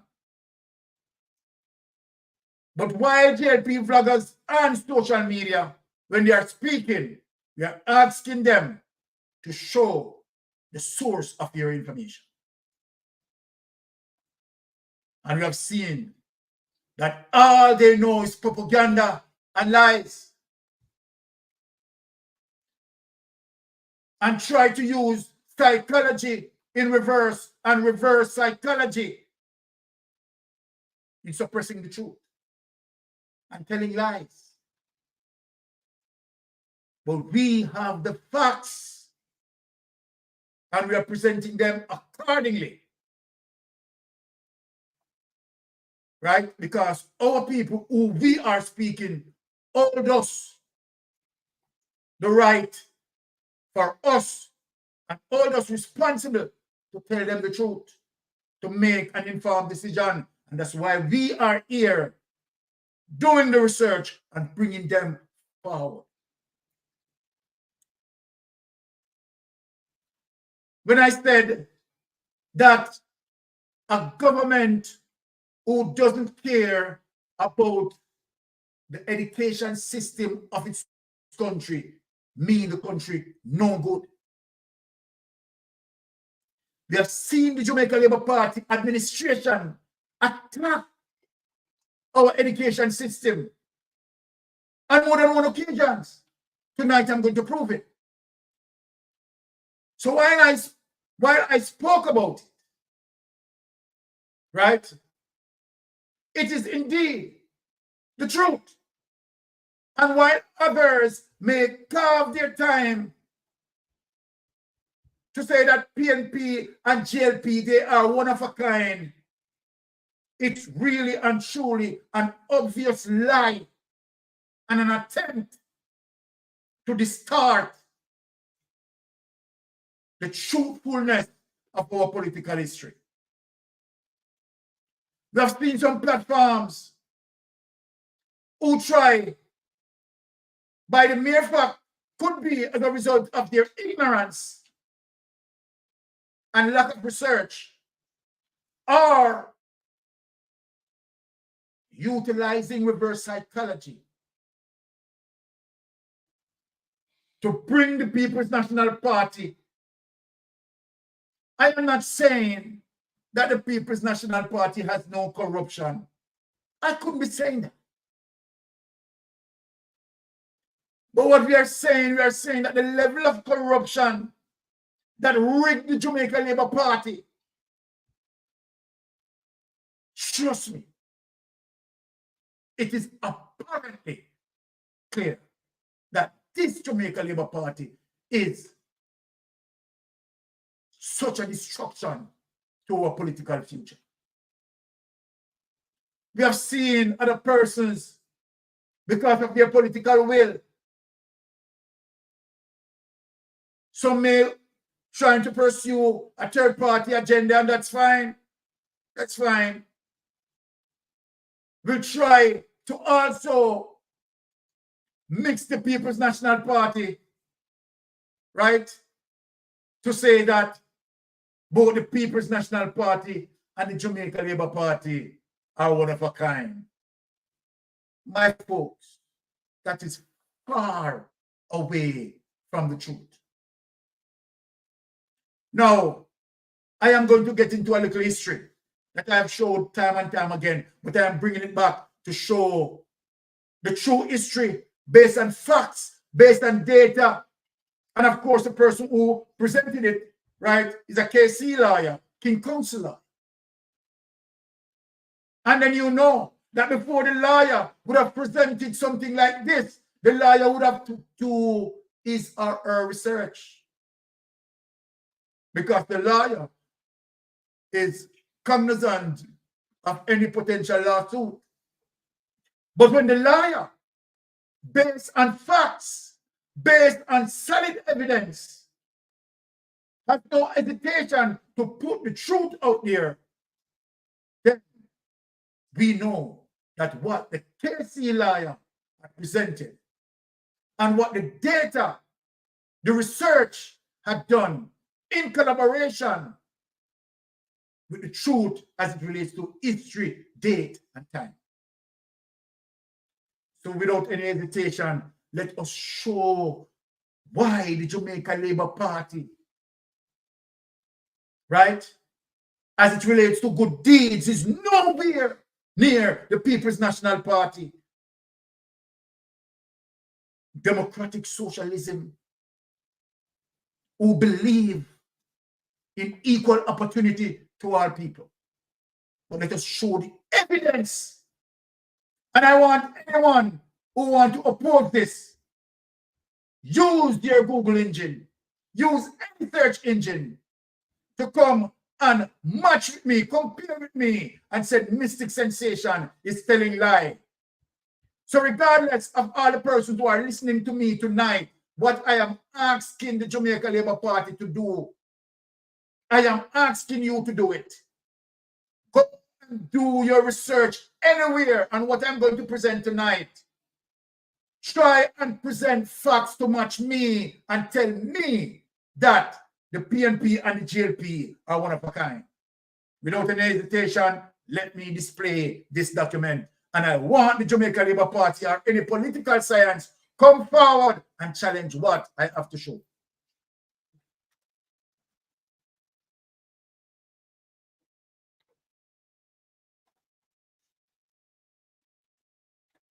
So let us present that document and show it.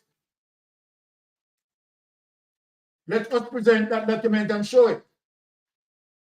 And we are asking any Jamaica Labour Party, right, political science, right, to challenge us on these facts.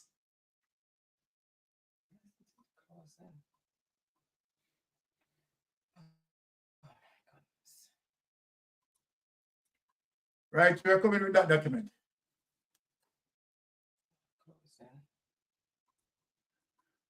You want to go in it and reopen it, reload it again? All right. You know, sometimes the devil tried to, you know, present us from highlighting the truth, but we are going to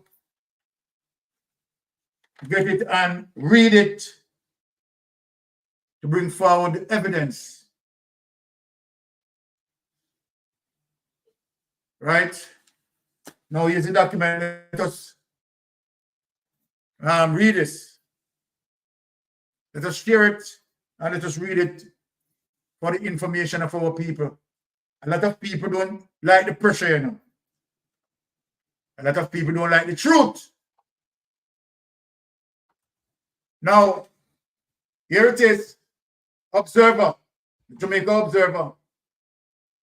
Taking corruption to another level. And look at the name.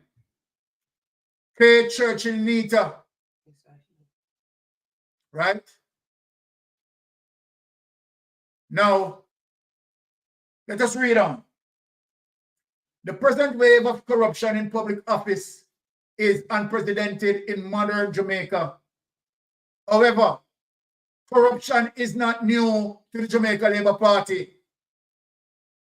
When it comes to corruption, Jamaica Labour Party has the signature for that. The party boasts a well-established tradition of corrupt behavior, as JLP ministers of government have presided over wanton robbery of the public purse, and some of them have been convicted and sentenced to serve time in prison. Let us read on. In the 1950s, former JLP Minister of Education, Joe Z. Malcolm, was sentenced to 12 months at hard labor for defrauding his constituents. Remember, we talk about the education ministry, you know, under the Jamaican Labour Party, right? So this is the first one. Let's go back. 1950, former JLP Minister of Education, the Ministry of Education, Jose Malcolm, was sentenced to 12 months at hard labor for defrauding his constituents. Malcolm's successor in the Ministry of Education, L.L. Simmons, that is the second one, people. The second one was next. He was convicted in July 1954 for breaches of the Official Secret Act and sentenced to 15 months at hard labor. Now, in a decade after the 1960s, the former Minister of State in the Ministry of Education, goes back to education again, Arthur Burt, may well have been the third to face the court and be sentenced for his role in the corrupt handling of school building program. No, it is not now that Jamaica Labour Party want to damage our education system financed by the World Bank. It is not now when they get loans, they convert loans to their personal use. So it is not a surprise now when we are seeing it in the Integrity Commission report that when they receive donations, they convert those donations into their personal use. We have history of their evidence, their behavior. A report from the Commission of Inquiry established to probe the matter that all those suggestions of a grave character were made before the commission involving Dr. Burt. He fled the island, right, to avoid appearing before the commission and facing criminal charges. Now, in February 1990, right? Hold on, people, I'm getting distracted here. All right. In February 1990, Jack Smith, former GLP Minister of Labor, was charged with receiving $20,000 US deemed by the Director of Public Prosecution to have been unlawfully obtained from farm workers' savings. Just imagine, we are talking about JLP wickedness. People who gone to farm work program and work and save their little money to get back home. You understand? Person from the JLP administration stole the people their money. So it is not now that JLP carrying out the wickedness against taxpayers and hard-working Jamaicans. They're known for this behavior. He was also charged with conspiracy to defraud. He was found guilty and sentenced to 5 years in prison at hard labor. One would have thought that JLP would want to break with its tradition of corruption. They will never break with it.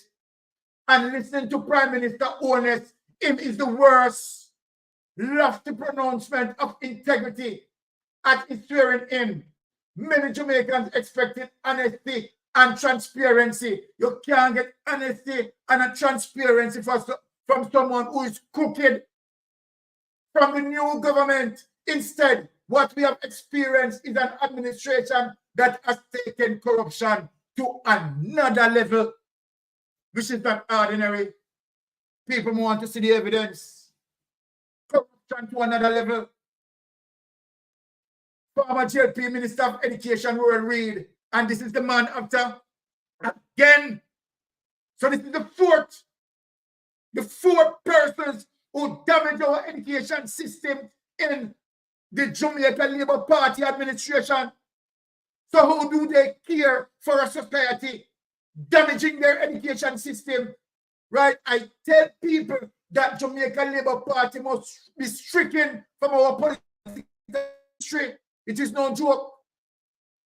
Former JLP Minister of Education, Royal Reid, was hastily removed from office to facilitate a full investigation of reports of corruption, nepotism, and misappropriation of the public funds within the ministry, as well as its agencies, including Caribbean Maritime University. And now that's what we have seen. We have seen the double down of the corruption, the outer-hardness, the bare fierceness of Royal Reid stepping out back on the political campaign. Does Prime Minister care? Does Juliet Honest care? Because Show me your friend and I tell you who you are. Bird of feathers flock together so they don't see nothing morally wrong with Roy Reid coming out and aligning himself with them, because Roy Reid is aligning himself with the crew and with the status quo. So they will see nothing wrong in Roy Reid coming out. Let us go down. Andrew Wheatley has been relieved of his ministerial responsibility after exposure of widespread corruption in the agencies of which he had portfolio responsibility. We anxiously await the reports from ongoing investigation in the Petrojam scandal. Mess after mess. Mess after mess with the Andrew Holness-led administration.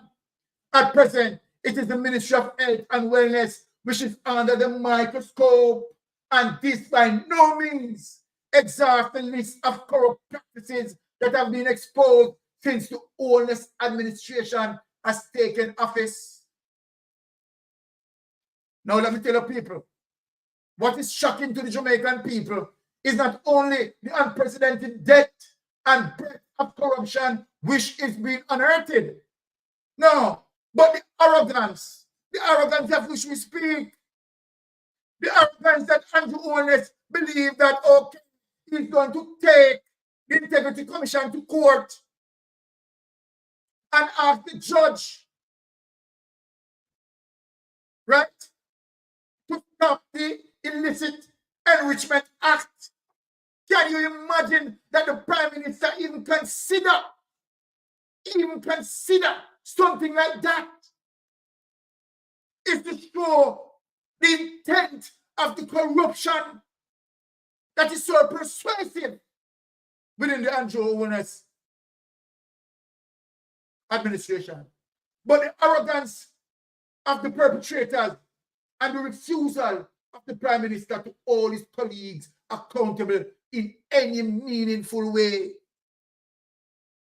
There's no attempt to hold any one of them accountable. If he can find ways and means to bring back that Remper to the fore, he's going to do it. Because there's no doubt that he himself is corrupted to the core. Corrupt practices seem to have become a way of life for this administration. It is their way of life. It is their culture. It is their modus operandi. Jamaican people, you are not to be fooled. You have once fooled. You have twice fooled. You have been fooled in 2016. You have been fooled in 2020. Wake up, Jamaica. They don't seem to care that the health services are inadequately funded. They are content to have an underfunded and ill-equipped security force, despite escalating criminal violence.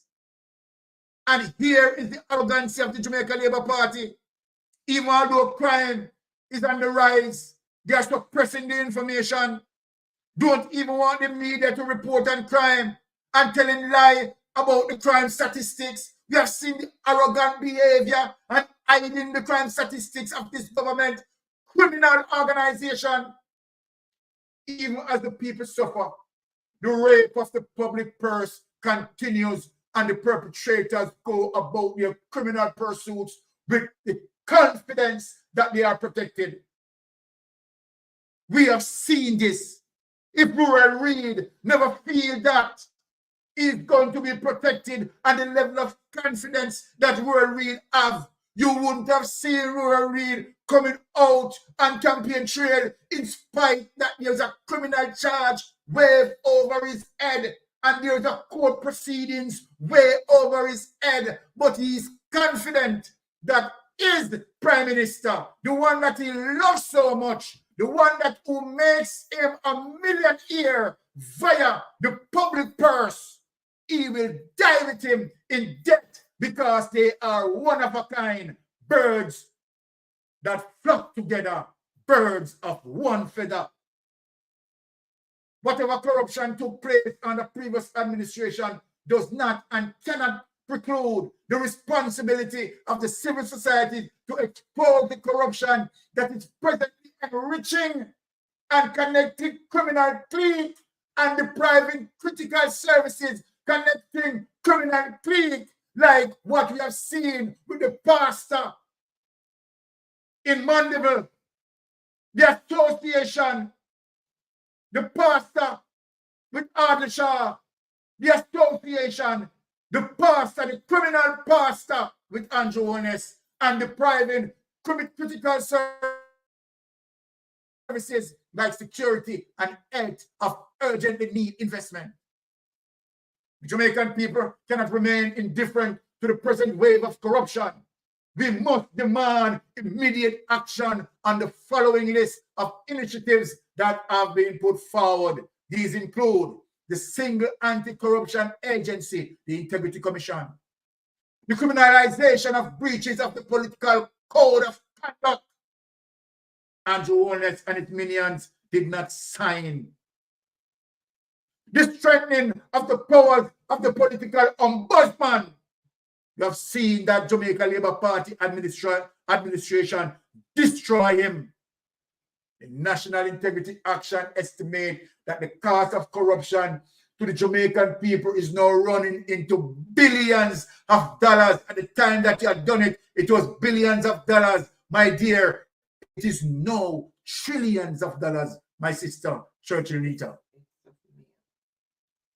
It is time to bring this administration to the book.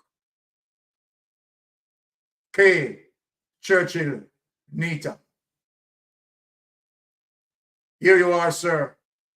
We thank you very much for such presentation of research and speaking the truth.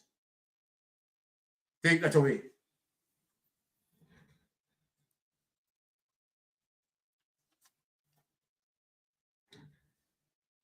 So my people, we come to the end of our show for tonight, but I am saying that what we have gone through in identifying the history of the Jamaica Labour Party as it relates to the series of wrongdoing. No, sir. The series of wrongdoing. It is tragedy to us as it relates to no representation that we are getting from the Jamaica Labour Party. None whatsoever. None whatsoever. But the Jamaica Labour Party decide that they are going to come in to the politics, right? And PR their way through. And so then they undermine the intelligence of the Jamaican Labour Party to figure them out. They undermine the intelligence of the Jamaican people, right? To figure them out. But we know them. We have been following their history. And now we see them as political dinosaurs, which they are. Now they are caught up into a new world, a new wave, where the political paradigm has been shifted right underneath their nose. Right now, they don't know what is joking them. We are in an era where we talk about social media as it relates to checks and balance. And so they know more that the dinosaurial politics can be utilized when you go out on the campaign and you lie your way through. Now you are living in a space and time that when you tell lie on the campaign, we here on social media go through via Google search engine and bring up the truth and present them. So now you are up against the truth and where the lie is going to melt like a butter against sun. This is what is defeating you, right? As it relates to the wave of lies and the corruption that you have practiced. Now you are in the light, you are under the light, and you are going to be exposed, and you will be exposed, and we are exposing you. All right, let me take this call. Right. Hello, caller. You're on the line, Mystic Sensation. Shalom, brother. Shalom. Shalom. Yes, sir. Big and serious still. I think Churchill need to miss out one of the culprits in the robbery at the public purse over the years. Yes. He should highlight in bracket Andrew. I agree with you. He should have just talking him somewhere else, put in a bracket. Because the only reason why we never charge him for the education money when he thief is because Jamaica Prince decide for not charge him. Exactly. So we could put that on the record. And he will be the 5th person. Yeah, man. But from the inception, you know, other party, we understand from inception that this party was never built on a mantra to protect the masses of the Jamaican people. Because if we understand the inception of the party, we understand that the first party that was formed away from the one that Marcus Garvey came up with, yes, was the People's National Party, which Buster was a part. And they go behind Norman go sign deal with the British. Yes. To still keep the plantation running. Even though the English would have pulled out. So to speak, pull it out, they would still keep the plantation running. Yes, you're right with that information. So, you're right. Just the concept of the whole label of the party, the title of the party, which is Jamaica Labour Party, right, tells you that this party is never a part of development of the Jamaican people. No, never, so never. We could just put that on the record. So people who are listening will know that though with the fancy name, they make it look like they have nothing to do with Jamaica. True. They didn't want to say the Jamaica Slavery Party, so they just say Labour. Exactly. Right? But Virgin, yesterday, we don't know if a lot of us know about the 1980, 79, 80 debacle where the Jamaican Labour Party, the unleashing of wrath on the Jamaican people in order to hold political power in this country. Yeah, man, vicious. Vicious. Well, we're going to drop something something right now. Right? So some people can get some more things to hold and go research. Our beloved Jamaica Labour Party. Let me say, dear, whoever loved the Jamaica Labour Party, dear beloved Jamaica Labour Party, in order to defame Michael Madley, lack of food to the people of Jamaica, starve the Jamaican people to win election. Yes. And I said to somebody at the time we were discussing, and I said to the persons, Jamaica cannot be better until the Jamaica Labour Party come on and apologize for the blood they shed to hold political power and the starvation of its citizens. You're right. We need a truth and reconciliation from them. We need a truth and reconciliation from them. So after the 1980 election, we know, even though we don't live at home, we know that there was a truckload of food that went to Riverton City. Could have feed Jamaica for at least 5 years. At the time. I remember our population were never like this. Right? And in the 1980, the Gilbert hurricane, the zigs that came to Jamaica to repair people's roof in Jamaica, a lot of it rattled in some member of parliament backyard. That is how vicious them people is to them Jamaican people who they claim they want to vote from. They're not really the vote they want, you know. And I really the power they want in order to serve. They want the power to thief.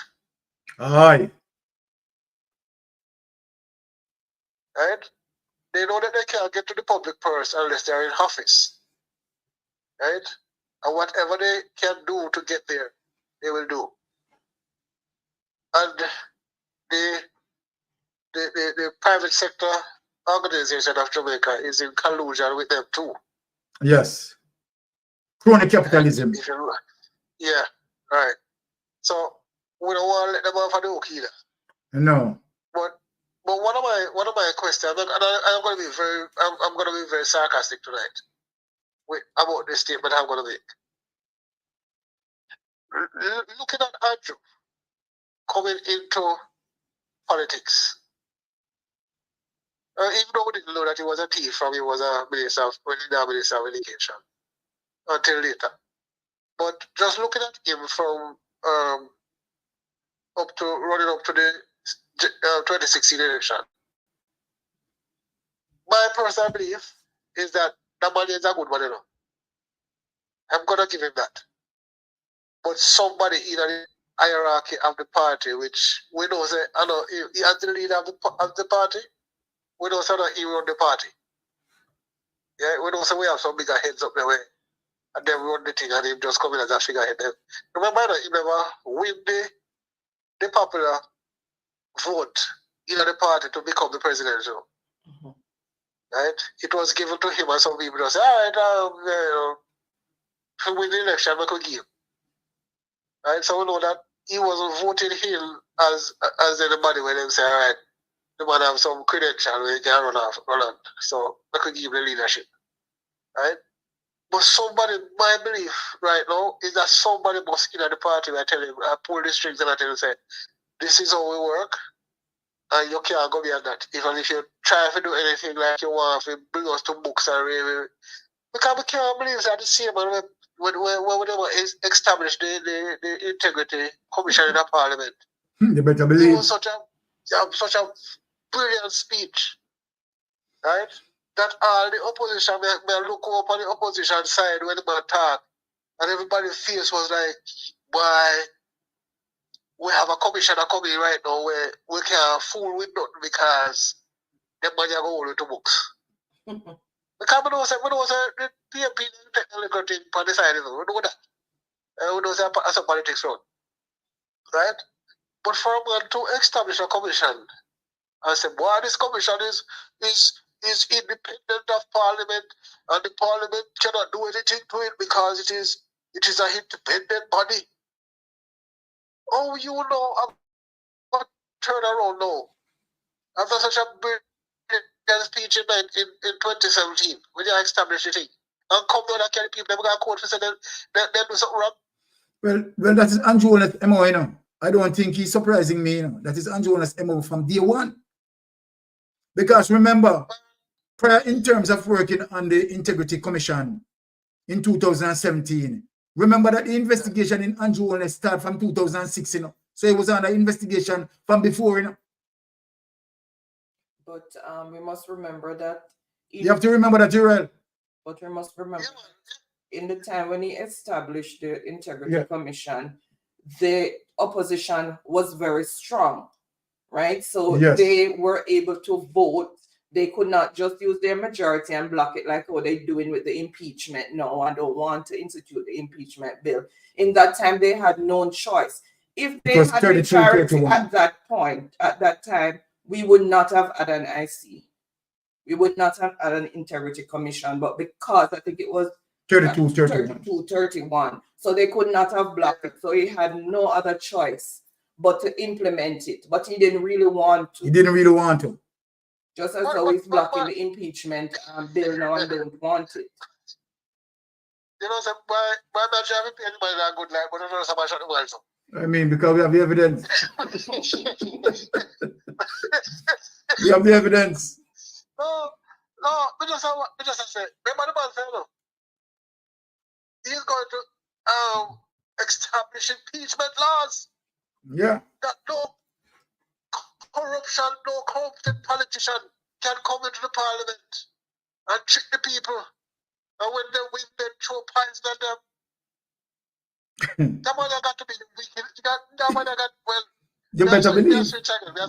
They're switch again. Because, now we put on the Catalan, but because the Catalan man, we have the evidence. All wicked, man. All wicked. Yeah, look here. Me and my wife, we have the history on him, you know. So him can't fool me, you know. Yeah, man, in 2017, when I say all of that, him had an investigation from before. No, sir. This is about terrible. Yeah. The mother, I said, yeah, no, I talk to a topic of a discussion. Yeah. I say right now, the mother too bare face. Exactly. With what is going on right now with him, with what is hanging over his head, the man is operating with a straight face. Jesus. Look here. Remember, it's a narcissist you deal with, you know. Look you in your eyes and tell the lie. It's a narcissist you deal with. That is the behavior of a narcissist. Trust me, they are so arrogant. Oh boy. You want to believe it, this is just a one-man show. This is just a one-man thing. But be careful for the life of I believe that everybody in the Jamaica Labour Party is like this. You're committing political suicide, so they'll jump over the cliff with him. Hey, look here. Every single one of them? Yes. Nobody now come on and say, boy, leader, you know, so you see how we have to withdraw our support, you know, because everybody put up the pipe with him. Everybody. Well, I am not going to be surprised that Nigel Clark would be seemingly one of the 8. So let me just get that out there. But we have to do it quick because you know, so next week he left. Next week's one a week after. Well, I think a week after next. The thing is, we are anticipating the ruling, the tabling of the Integrity Commission report, right? Because you know how it is, you know. You see, Big Mama jump out with Michael Phillips, but we know say it is more than that. Just like what he did with the first report, we know say it's much more than that. So yeah, so that's what they're doing now. Okay. You understand? So we still, you understand, and that's why we're glad that Michael Phillips responded to the situation, right? And let the public know that he's okay. He has been certified. So he don't have nothing to go on for now. You understand? We're busting bubbles. Yeah, man, Nigel, what want to bust it out because he might go out and something like the quiet way. Like everybody idiot. Yes. So I say, Myron, for the life of me, I cannot believe that the Labour Party has, well, they would say has come to this, but rear their head so high that whatever they were doing when the inception it has now become obvious that this is what they want to do. Well, I mean, every single thing that they can do to stifle the growth of this country, they are willing to do that. Yes. And claim that they are claim. You know, me have a brother. Well, I'm a grandfather. Tell him, my grandfather, you know, I kill a man and a ball out murder, you know. I kill the man, you know. Yeah. And a ball out murder, you know. Right? That means you can imagine the Jamaica Labour Party. I kill the people them and I point finger back for the PNP and the PNP are doing. All right. Then look what Tufton doing with the healthcare system, damaging the healthcare system and coming out and a try for PRM way. Eh? But Angela, you know that baby, you know, before you go to politics, you say your baby. Right. Baby. So hold on, he losing power of Him stop hallucinating, get medication. Him under medications, they're not hallucinating anymore. I say, man, let you lose Yeah, him hallucinations stop. Him therapist find the right medicine for put him on, so he control him hallucination. You're right. Oh, boy. Brian, don't go and take care of yourself. I'm blessing my brother. Just keep up the good work. Thank you. Thank you. All right. All right. You know, this is, you know, the reasons why we are here to, you know, make sure that we are giving the people the information and bringing about the source in terms of where we get the information from, right? Because, I mean, the people want to know the truth. At the end of the day, right, you have people who are confusing the electorate, right, as it relates to saying that both parties, right, are the same, which it is just not true, right? Let me answer this call. Carla, you're on Mystic Sensation Live. Go ahead, sir. Good night. All right, good night. Question. Yes. Yeah, question. You was a police officer in Jamaica? Yes. All right. So you have an experience. Listen to me now. I'm watching on news, but me see Mr. Brooks, a Magla from Nationwide, was anointed and rise up in a rank as senior superintendent of police. No, as an officer, one officer, still officer in some aspect. Tell me a little about how that thing they go. Because as a woman at my age, you never see a district constable just rise up so and all the hard working police officer them way appear run for their life. Some of them get bullied, some of them go through some hard training and something. How we look? Very good question, Pat. And let me answer you right off of the bat. Right off of the bat. Who is in power? Jamaica Lion Party. Okay. So the question I'm going to ask you, have you ever seen in the history of the Jamaica Constabulary Force this has ever happened? No. I don't know if I've never seen that. It has never. I am telling you, it has never happened. Never happened before. So I want to say to the Jamaican people and members of the Jamaica Constabulary Force, female and male, who have joined the force and go through your hard training, you sacrifice or you left your family. More time if you work and if you go home, you cannot go. You go, you have your high gun chat, you have your stick like a play scratch. You see how calm and not easy, rank and file, before you stand up for Rowan James. You know, when you come out and stand up for Corporal Rowan James and just back him in a way he must stand up, put no interest. This could have never happened. She said them take dirty water. You ever go downtown and wait back then sell fish? Exactly. With dirty fish market. And they take it dirty fish water and that now no face. And the only thing you know do no come out come abuse a civilian. Not all no. I have done decent, nice police man and woman who when them approach you, good morning, good afternoon, I am constable so and so, or detective so and so, and this is what we are doing, and we have to be so and so, and everything good. But you have some criminal with badge and gun out here. Even in center here, and I am talking to Mr. Kevin Blake. Sir, you have a mixture of people in any sector where you do. You have the experience within young people. You don't have some young police baby in a brownstone. They are baby just creeping. You cannot send them out on the road without any supervisor. Them don't even know ticket, them don't know nothing. They have no respect for people. They don't know how to approach people. They turn up all the road and do their whole life. See vehicle come 100 miles per hour, walking up in there. I feel like say the driver goes up back, but the brake and the brakes get it. If him now get crushed.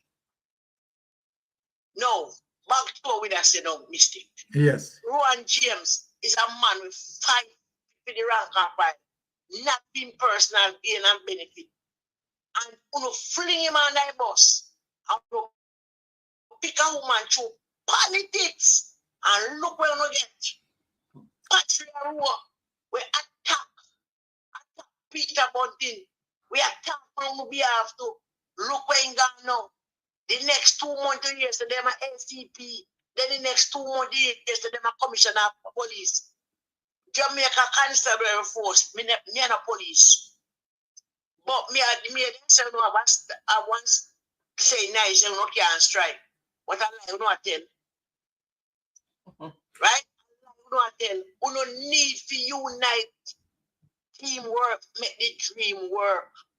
This is a blatant disrespect. And when you know begs, me know so no begs, you know. Me a beg you not care country upon the civilian. When you go out there for protest, we the civilian, we will back on 100%. Right? Yes. It can't work. What more? What this other sector about? What kind of foolishness is this? Are you even know this? In a nationwide, it come like it's an incubator. It is. It's an incubator. Wait, they just take them out and politics. I don't even think that man know which hand you use as a salute. I don't think he know how to draw a weapon. I don't think he know nothing about policing. But because of you don't see where Jamaica go. Well, no moral, no integrity, no accountability, nothing at all. Remember, Jamaica Constable Force must be free from politics. That's it, can't count it work properly without any bias. No, no take politics and bias in Jamaica Constable Force. Then how no fight against criminal. How no demotivate the people and we have to do the work. Because I have a gut feeling say 99.9% of the Jamaica Constabulary Force from top to bottom is not pleased. But because of the gang order and the this, they cannot speak. No, this is dictatorship. Mr. Brooks, or what you want to name, Magdalene call you. If you have any decency about you, if you have any integrity, any moral, you don't look at them and say, no, it's not worth it. No, sir. Money, what people? You mislady. You don't know where your name, where in Mr. Rowan James' place. Right? When Mr. Rowan James, I defend for the you are a total disgrace to the Jamaica Constable Force and its members. You should have stood up and get your back and fight against this. You would have get support. This is wrong. Definitely. I mean, I beg no policeman and woman when you go out there. Do not show no burden for this civilian. Do no work, and if no life come on a threat, defend yourself to the ice. But do not throw it out on the civilian of this country. We have done nothing. And now we make no event. Because if we no event and no one we help, we will help you. We have some little police who do bad things, yes, but the force is not that bad. We all know that. And this is the thing why the force becomes bad. These are the things why the force becomes bad. This is it. Anyway, I now hold up too much time, but it hurt me as a citizen, a civilian of this country. Blessings, my sister. Always appreciate you calling, right? Love you very much, man. Bless up yourself. Yeah, man. Big up. All right. Blessings, my sister. There you have it, people. Right? Sister P coming and speaking the truth. Right? You know Sister P now. Sister P, nevertheless, than speaking the truth and speak our mind. Right? But I mean, in the history of the Jamaica Constabulary Force, we have never seen that. I've never seen that. And so then we're this corrupted part, and this is how the corruption get into the thing, right? And that is why Andrew owners get to corrupt the criminal justice system as it relates to the prosecutorial arm and the investigation arm, right? He has Bailey on the wraps, right? And so then, guess what? Bailey, right? If you have the police force being serious about corruption and never under the pressure, the political pressure of Andrew Ones, they're serious about investigating SSL. They're seriously getting into SSL and charge people who needs to be charged. They would have done that, right? Because they can do that. The Constitution allowed them to do that. But who's going to move? The Commissioner of Police, you understand that the Prime Minister have under pressure. You understand? And make sure him having political willpower over him. Come on, right? So again, there it is. They are the blockers not to be able to make the case go into the judiciary. Because if it goes into the judiciary, you understand, people are going to be found guilty. Andrew Holness cannot corrupt the judiciary. So what he had done is to corrupt the prosecutorial arm and the investigation arm, right? And that is the situation where it is. The portion of the criminal justice system that is corrupted by the Jamaica Labour Party. Not too worry about that, right? So I can, when you have someone who can predict, to say, okay, all right, whatever happened as it relates to the illicit aid, you can partially predict how Kamika Prince, the corruption prosecutor, is going to rule. You understand? She's always going to find ways and means to tell you, okay, all right, charges, this and this, even when it is blatant. This is the level of corruption that you're talking about. Level of corruption. So without any delay, hand over to Wifey for Jeopardy. All right. Thank you so much, my people. Love you. Okay, thank you guys for your continued support. Really appreciate you being here, and thank Baron for your insightful and informative presentation as usual, and thank you guys for making it interactive. So we are going to go into Jeopardy. We're playing for credit, for phone credit. So it's 1,000 Jamaican dollars for the person, 1,000 Jamaican dollars credit for the person with the most points, digital or flow, and then we'll have 4 runners up of $500 credit each, digital or flow. So let me just share the template.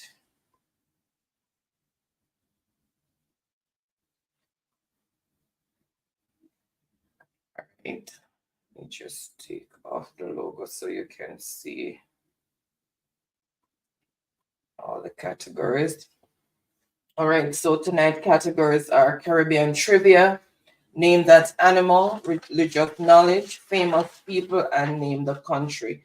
So as usual, throw out a category and for how many points. And the first one that I see, the orange book, the first one that I see is the one that we're gonna start with.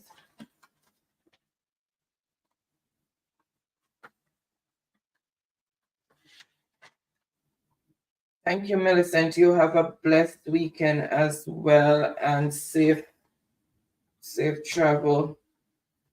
Blessed Sister Millicent. All right. So let me just see here. All right, so Andrew is saying famous for 500, so he's jumping into famous people. So we're just gonna start right there. And it's a double point answer already, so it's 1,000 points for the answer. So name this person. Name this person.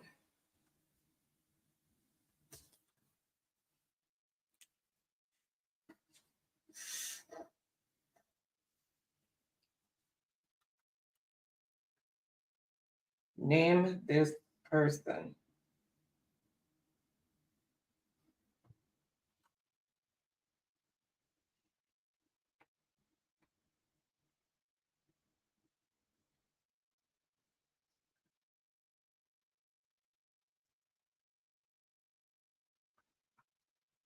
And remember the name of a person, it is who is, and then the answer. And if you're answering for a place or thing, then it is what is, and then the answer.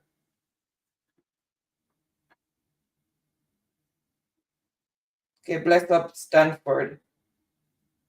God bless you. Thank you. Molly, welcome. Happy Friday. I think you've been here a while. Okay, I was just giving other persons chance to answer as well, Andrew. So let me just reveal the answer, and it is Jeff Bezos, and that is for 1,000 points. So choose the next category and for how many points. So Monica got it. Andrew first came in. Monica also got it, and I guess there was a typo there for Molly. All right. So it's continuing with the famous persons for 400. Name this person. Name this famous So who got it, person. Molly? Andrew, for 1,000 points. 1,000 points? Yeah. Name this famous person. That is a big one, Andrew got.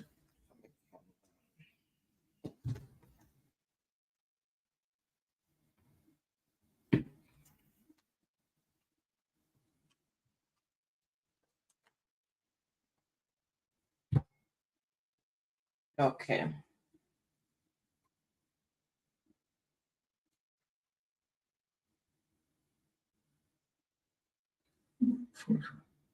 Okay, good night, Freedom. Have a wonderful. Okay, she's still here, saying her computer is lagging too. Okay, I see the answer that I am looking. And Jaquan, welcome. Happy Friday. Thank you so much for tuning in. All right, remember that the spelling matters, guys. So watch your spelling. All right, I see the answer that I'm looking for, and it is Chadwick Boseman. He comes in the Black Panther, Wakanda Forever. All right, and that is for 400 points. So let's see who picked up those 400 points. So let me just refresh to get back in on this device. It kicked me off.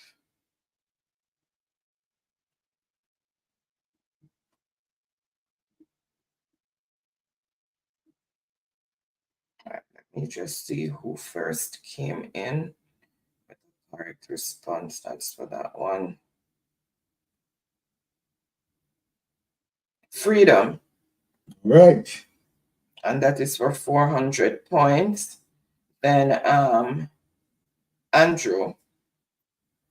So the answers came in. Others got Chadwick, but then the last name is a bit all over the place. All right, so choose the next category and for hold on. Let me just check this again. No, Freedom said Chadwick, not Chadwick. So the it's Andrew for 400 points. Okay. So 400 points for Andrew. Yeah, I just realized that Andrew, so you choose the next. So it's famous for 300. Name this famous person. Name that famous person.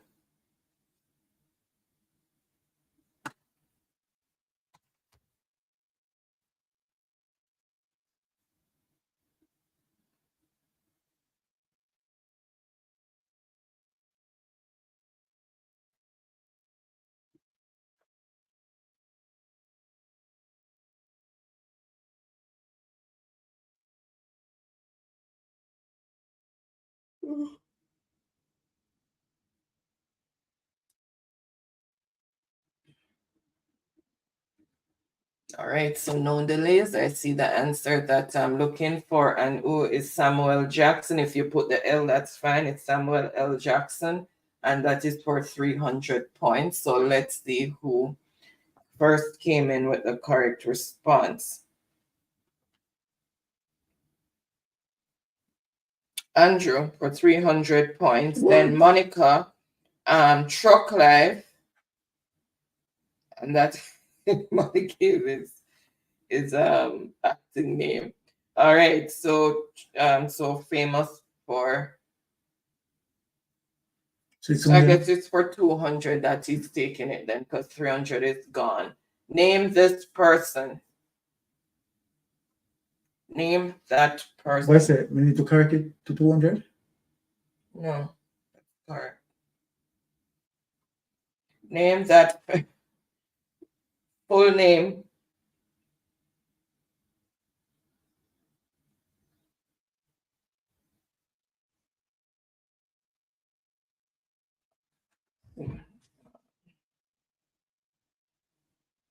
His name is spelled 876 by birth. Welcome. Happy Friday. Okay, let me just see something here.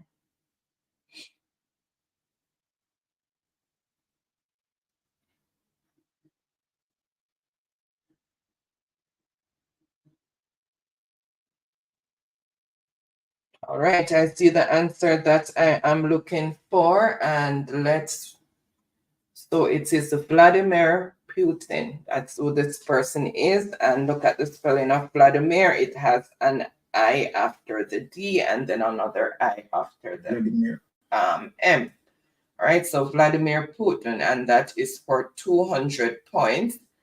So let's see who picked up those 200 points. Let me just refresh. Remember, I have to refresh because you're going to see yourself as coming in first. So first on the board with the correct response is 876. 876? Yeah, by birth. 876 by birth. 200? For 200. And so Freedom got, but didn't put the first name. Andrew left off one of the I's. Monica also got it, but left off one of the I's. Molly didn't put all of the names. All right. All right, so choose the next category, and for how many points? 876. Okay, 876 is running over to religious knowledge, and that is for 500 points. Oh, and it's another double point answer that's picked up. You read about the life of Jesus in these 4 Gospels. Name the 4 Gospels that speak about the life of Jesus. So you read about the life of Jesus in these 4 Gospels. Now make a Sunday school teacher proud. And that is going to be for 1,000 points.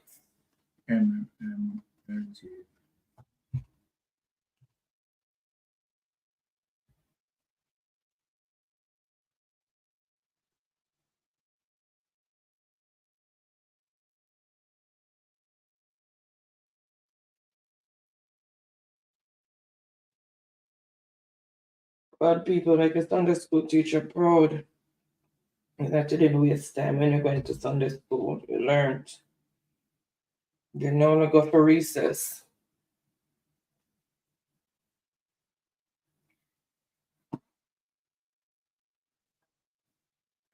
Have a great weekend too, Althea. Thank you so much. Bless yourself, Althea. I see the answer that I'm looking for, and it is what is Matthew, Mark, Luke, and John. Can be, as long as you have all 4, can be in any order. And as a little fun fact, the 4 Gospels that tell the story of Jesus in the Bible are Matthew, Mark, Luke, John. All right, so that is 500. That is 1,000 points. Sorry, because it's a double point. So let's see who picked up those points.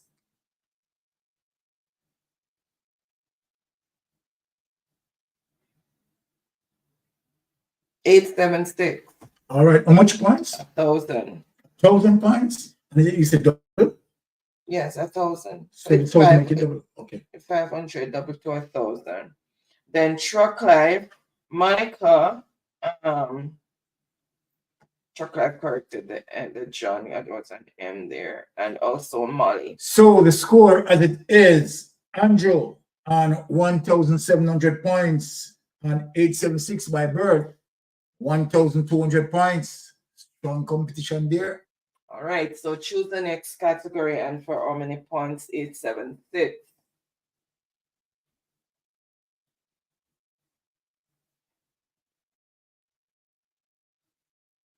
Okay, continuing with religious knowledge.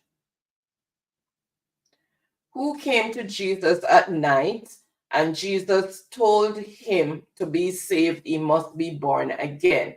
Who came, to Jesus at night, and Jesus told him to be saved, he must be born again? So name the person. But young thief in Black Post.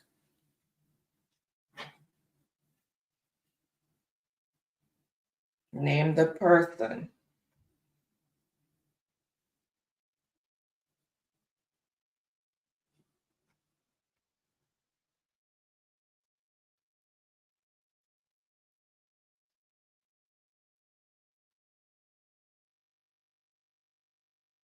Mm-hmm.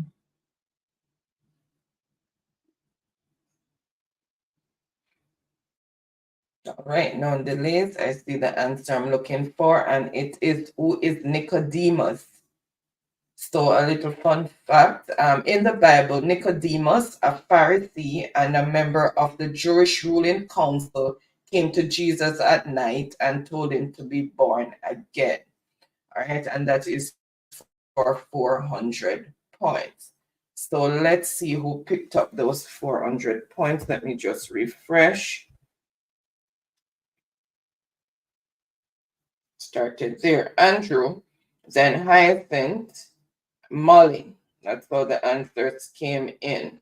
Okay, change it to who's. Who is. Okay. All right, so choose the next category, and for how many points? So it's bringing it back to famous. If you look on this side, you see coming in a sequence on this side now. You notice it? No, it not normally come in the sequence. Sometimes it does because it's a small amount of persons that answered. All right, so name this famous person. Everybody run out. Everybody run out. Trying to buck on a foot and fall down, go and run out.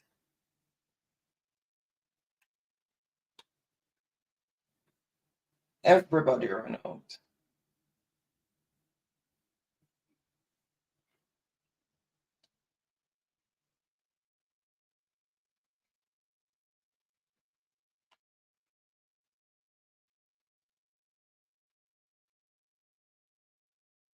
All right, I see the answer I'm looking for, and it is, who is Barack Obama? Everybody knows who Barack Obama is, and that is for 100 points. So let's see who first came in with the correct so Truck Life, 100 points. Andrew, 876. Monica, Molly. Everybody came in with so Truck Life is going back to religious knowledge for 300. This disciple was a tax collector. Name that disciple who was a tax collector. Score as it is. Truck Life on 100 points.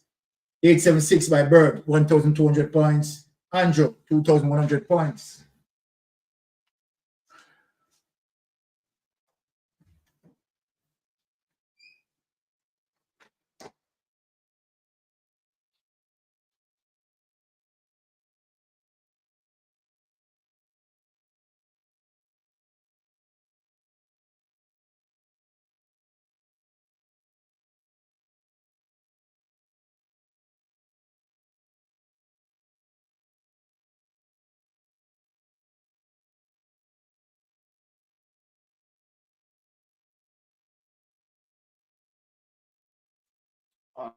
Right, I see the answer that I am looking for, and it is, who is Matthew. So Matthew was a tax collector. Matthew was a tax collector who became a disciple of Jesus and an apostle in the New Testament. Just a bit of a fun fact there. All right, let's see who first came in with the correct response. All right, let's refresh. Who did it?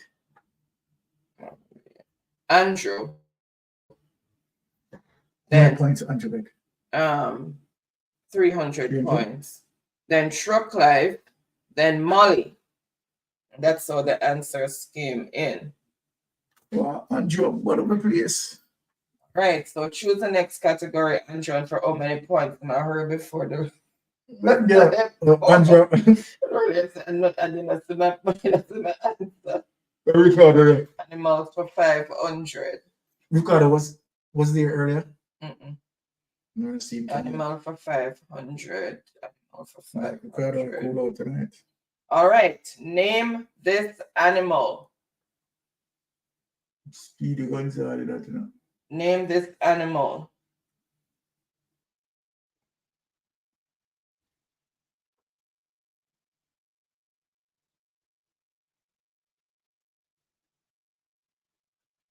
Land them all him. Don't pick stew. Chocolate that was Pumba. What chocolate is a Pumba? Una Matata. Pumba.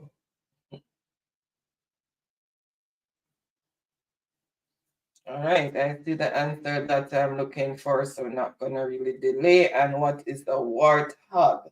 So that is a warthog, and that is for 500 points. So let's see who picked up those 500 points. Truck life. What? Then Dunmill. Andrew.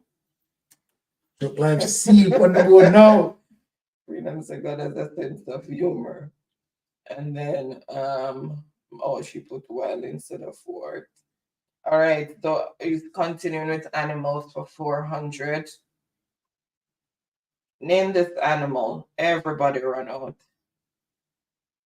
Name this animal.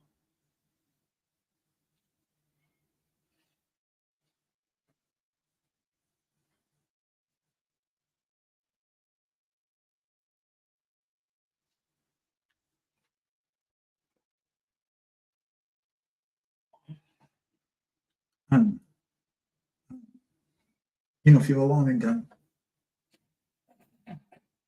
Eh? A dead stamp of warming down. Tell you, look on him. Living warming down that one. And that is for 400 points. Let me just see. All right, I see the answer that I'm looking for. Mixing, welcome. More fat. What's up? All right, let's. More fat, you know, to me every talk, you know. What is a hyena? Hyena. That is for 400 points. Hyena or Warmington.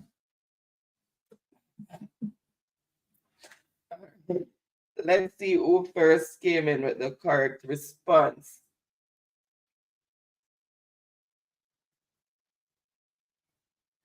All right.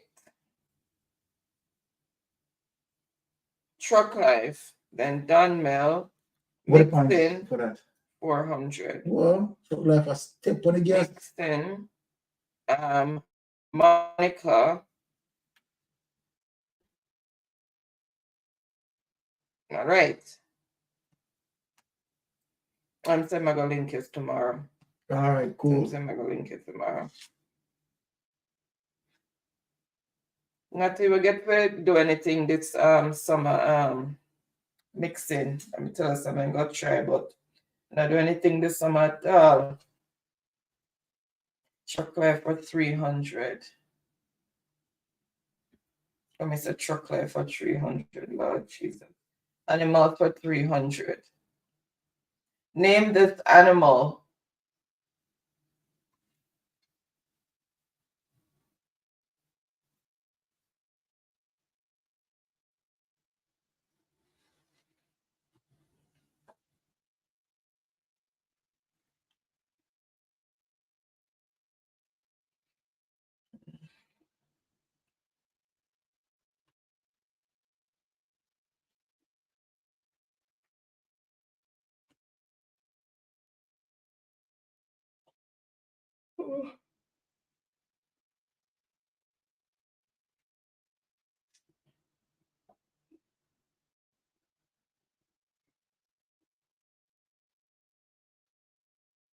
Okay. All right. I see the answer that I'm looking for, and it is what is an anteater? And that is for 300 points. So let's see who came in, who got those 300 points. Started there. Truck Life, Anteater, then Dunmel, Monica. So the answers came in. So choose the next category and for how many points? Truck Life. Score as it is 876 by Bert, 1,200 points. Chuck Life, 1,300 points. Andrew Relaxing at 2,400 points.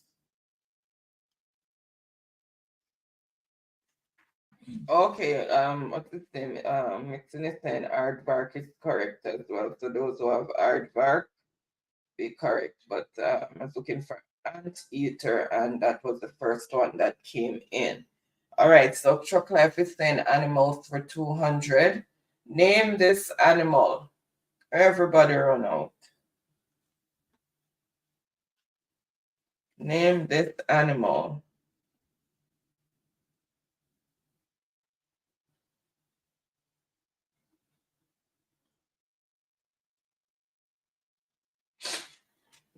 Okay.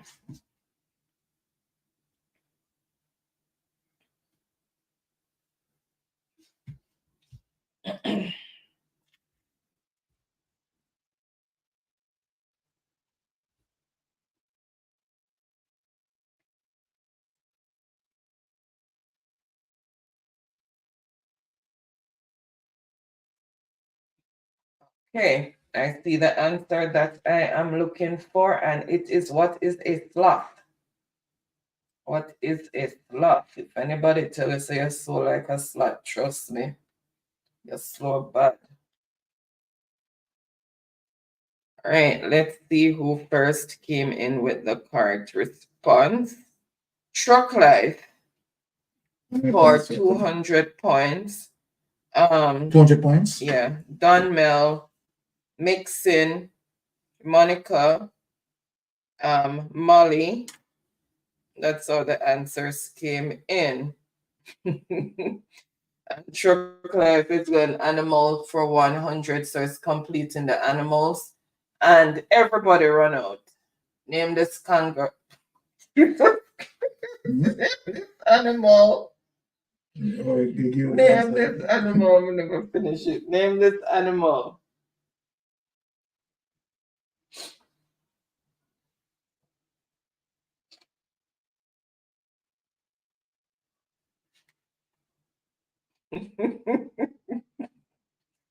If anybody tells us you're stiff necked like one of these are a cow, you're stiff necked bad. Because no matter if there's the danger, I prefer run and go pop them neck than go deviate from the danger.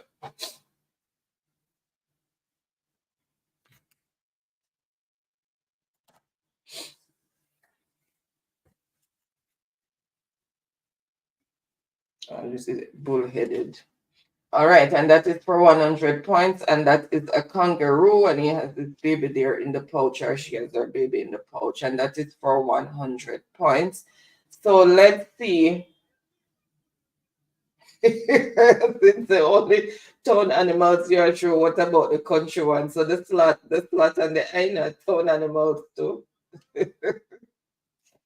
All right, let's see. Let's see. Let's see who picked up those 100 points. Truck Life, Dunmel, Andrew, Mixon, 100. Yes, Truck Life, you can't go over and show nothing. Monica, Molly, Andrew is asking you to read the score. Okay, so the score as it is 876 by Bert and 1,200 points. Chuck Life, 1,600 points. And Andrew Relaxing at 2,400 points. All right, so religious knowledge for 200. There were this many disciples. Everybody run out. There were this many disciples, making a Sunday school teacher very proud.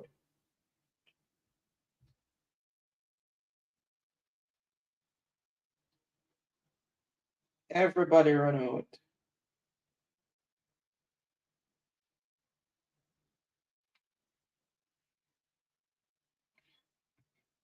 All right, I see the answer, no delays, and 12. So there were 12 disciples. So let's see who picked up those points.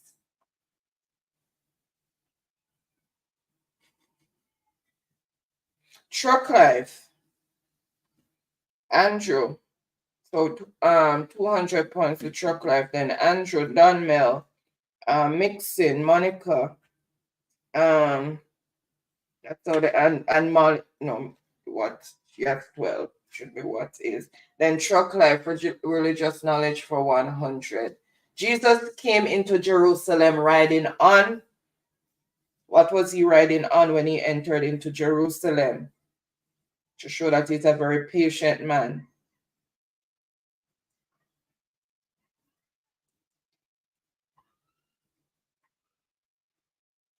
No, we're dealing with the number of people now, Andrew, the number of people. So it has to be what is.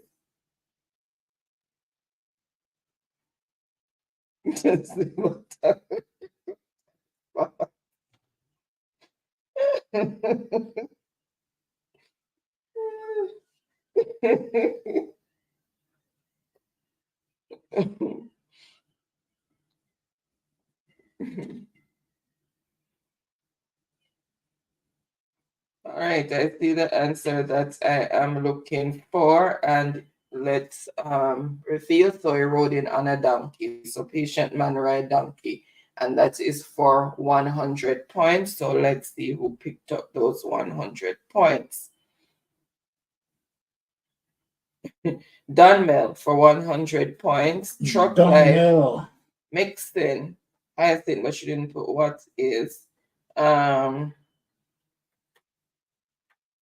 So the score, Dunmel on 100 points, 876 by birth, 1,200 points. Truck life, 1,800 points. And Andrew, 2,400 points. And then Molly also got donkey. Mixing, sir. What is dulcimina? Dulcimina.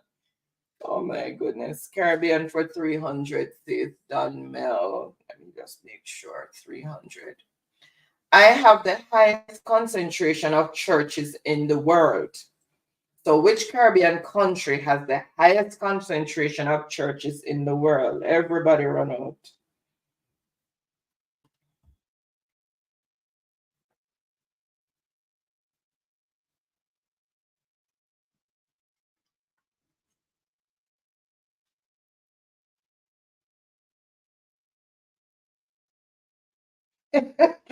And bars too.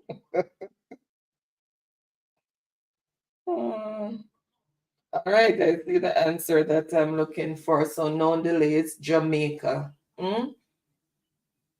We have the most concentration of churches in the world, and look at us. Anyways, that is for 300 points. So let's see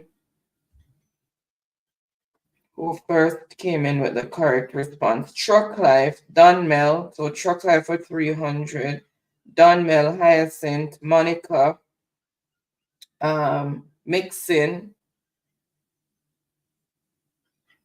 Dunmel? Yeah, and that's all the answer. No, truck life. Okay. For 300 300? points. Yeah.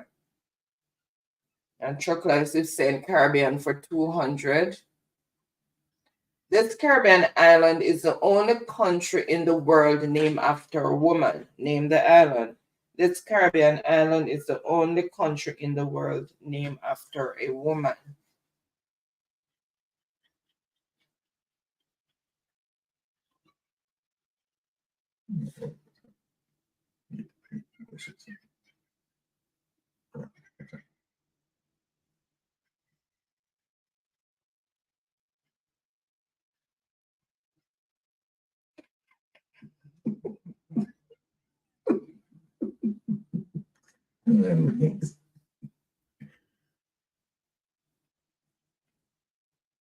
All right, I see the answer that I'm looking for, and it is what is St. Lucia. So the answer is St. Lucia, and that is for 200 points. Let's see who came in with the correct response for 200 points. Dunmel, 200 points. Then Monica, Molly. All right, Dunmel is going Caribbean for 400.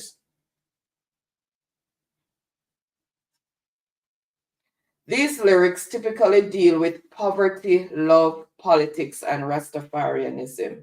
These lyrics typically deal with poverty, love, politics, and Rastafarianism.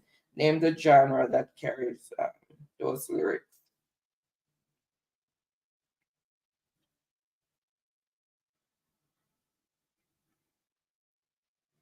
The type of music. Well, name the type of music.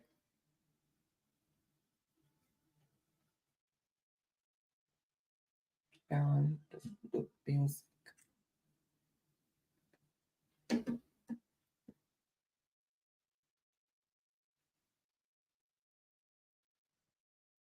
Happy Friday again, Tiffany. Bless up. Royal Babes, welcome for Happy Friday.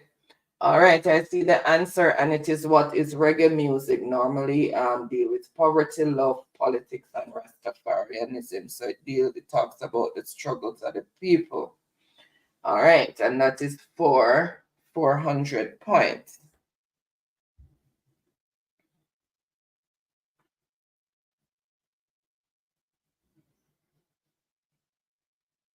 Tiffany for 400. Oh. Then Dunmel, Andrew,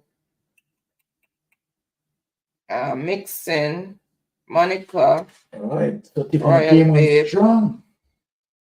and Molly. So the score as it is, Don Mellon 300 points, Tiffany 400 points, 876 by Bert 1,200 points, and Short Life 2,200 points, and Andrew 2,400 points. All right, choose the next category, Tiffany, and for how many points? We have 2 categories left on the board.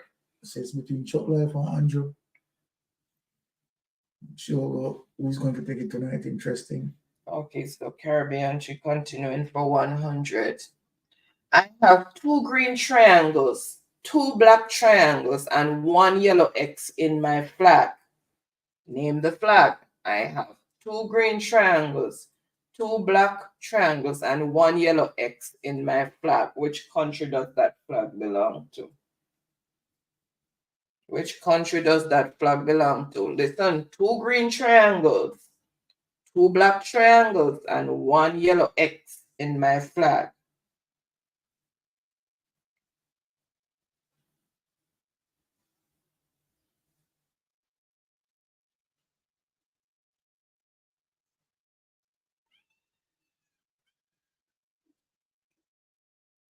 All right, I see the answer, and it is the Jamaican flag. So 2 green triangles, 2 black triangles, and 1 yellow X.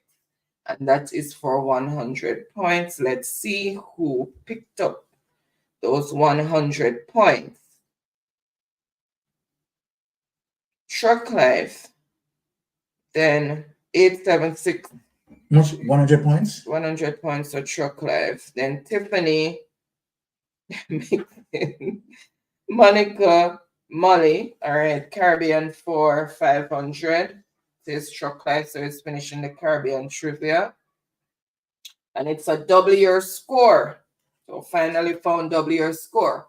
Mountain chicken or frog legs, colloquially referred to as crapod in this island's national dish. Name the island. Mountain chicken or frog legs, colloquially referred to as crapod in this island's national dish. Name the island. And double score. And it is 500 points to the present score, and then the overall score is going to be doubled. So which Caribbean island has this as their national dish? It's called crapod. Consists of frog legs.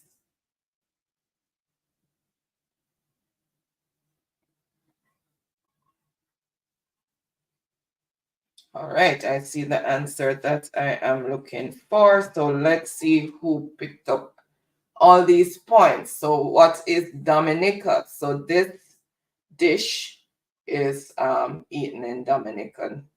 All right, and that is 500 points added to the present score, and then the present score is gonna be doubled. So let's see who's gonna walk away with all those points. Andrew. Oops, hold on, the spelling not right. The spelling not right. The spelling still not right. And you come back and get the spelling right. So Andrew, 500 points and then double his overall score. Wow.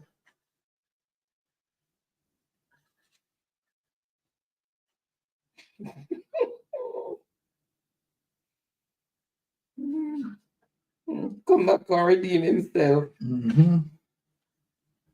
All right, and then Tiffany also came in with Dominica. All right, so Andrew, choose how many points. We have one category left, so you just need to just put the points that you want.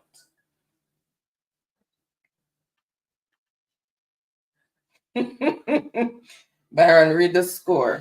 So the score is Tiffany on 400 points, Daniel 300 points, 876 by Bert, 1,200 points, Chuck Life 2,300 points, and Andrew 5,800 points.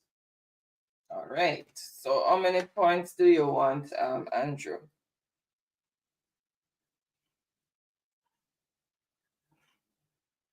Just one category, so you just need to put the numbers that you need. So 500. Name the country to which that flag belongs. Name the country to which that flag belongs.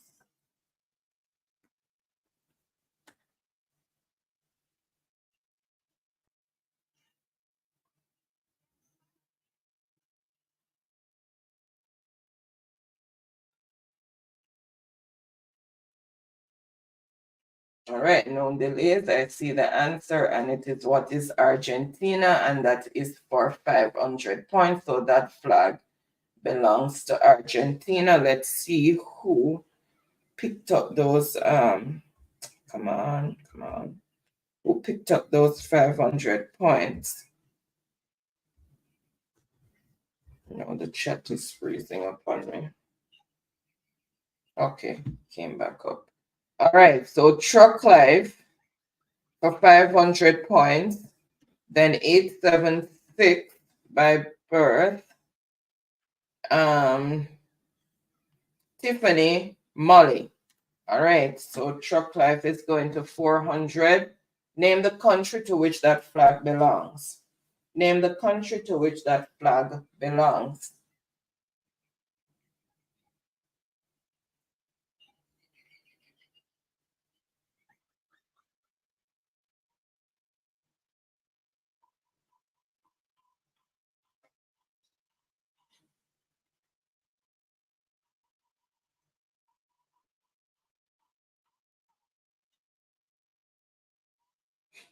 What a crazy.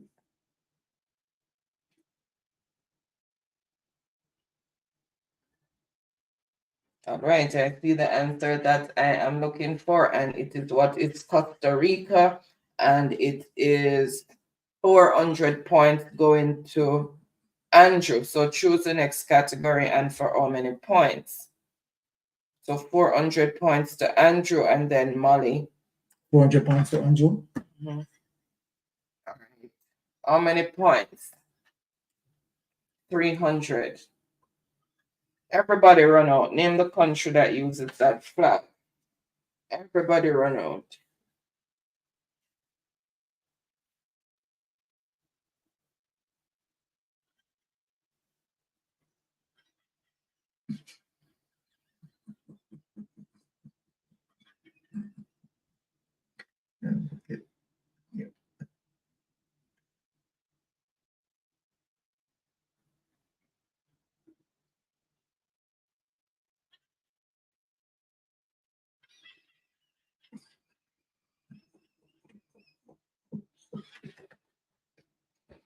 All right, I see the answer, and it is what is Japan, and that is for 300 points. So let's see who picked up those 300 points. Truck Life, Andrew, Donmel, Tiffany, Monica, no, okay, apparently spelling notes off. Molly, okay, and Monica, that's how the answers came in. So 300 points go to Truck Life. 200. Everybody run out.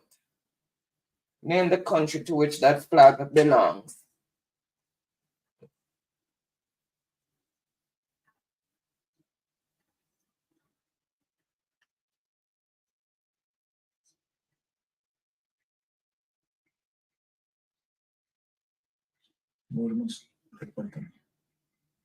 One. All right. Germany. So that flag belongs to Germany, and that is for 200 points. So let's see who got those 200 points. Truck Life, Donmel, Andrew, Tiffany, Molly, Monica. All right, so there's only one left, so I'm just going to reveal it. Name the country to which that flag belongs.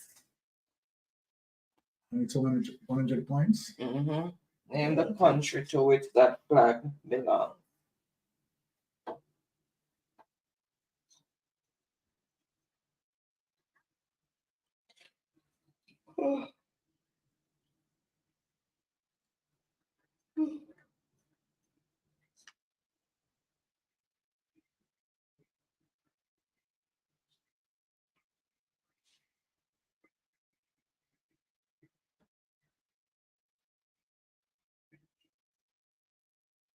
All right, I see the answer, and it is South Korea, so it's 100 points. So South Korea, and the board is empty. So let me see who picked up those 100 points.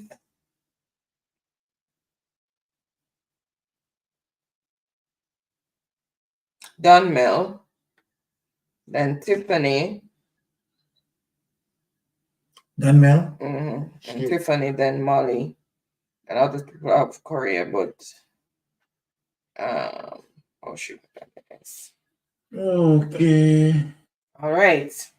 So we have come to the end of Jeopardy. Congratulations to all the winners. Congratulations to everyone who participated and was able to answer. As we always say, the race is not for the swift, but those who can endure to the end. And really appreciate each and everyone for your continued support. Okay. And you could have been elsewhere, so thank you for being here with us. All right, so the breakdown in terms of the points, Donmel, 400 points, right? Tiffany, 400 points, and 876 by Bert in third place, 1,200 points. Truck Life, 3,300 points, and Andrew, 6,200 points. Andrew is the winner for the night, taking the night away. Okay, I think 876. Okay, I have a number for 876. Pass the little book in the second cabinet. It's in the No, just a little book at the front. Oh, See there. This one? Yeah. I have a number for 876. Just make sure.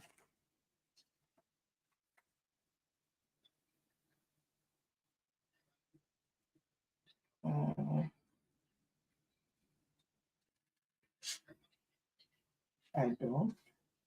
Oh no, no, I don't, because she had said to donate it to somebody at the time. So I don't. All right, so she was here earlier, Andrew. She was here. All right, so 876 by birth. I don't have a number for you the last time you donated donated it to someone in the chat, so you can let me know what you want to do with your credit, or if you have someone Oh, she's donating it to Molly. So put Molly? 876 beside Molly. Oh, you are welcome, Molly. So Molly is not on the board. Put Molly's name beside 876, and I asked what the small book. I should have a number for Molly as well. Baron 876, Okay. right? Molly. All right, hold on.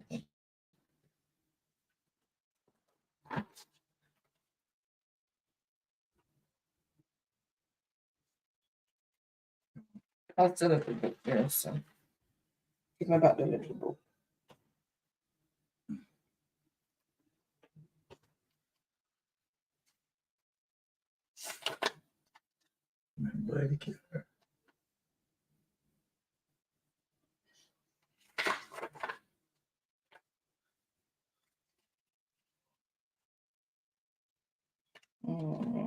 I have a number for Molly. Okay, yes, I have a number for you, Molly. If you have a new number, then you can just WhatsApp it to me as usual. 5 at the number there, 587-568-6287. Or you can just say use the same number. It's a flow number.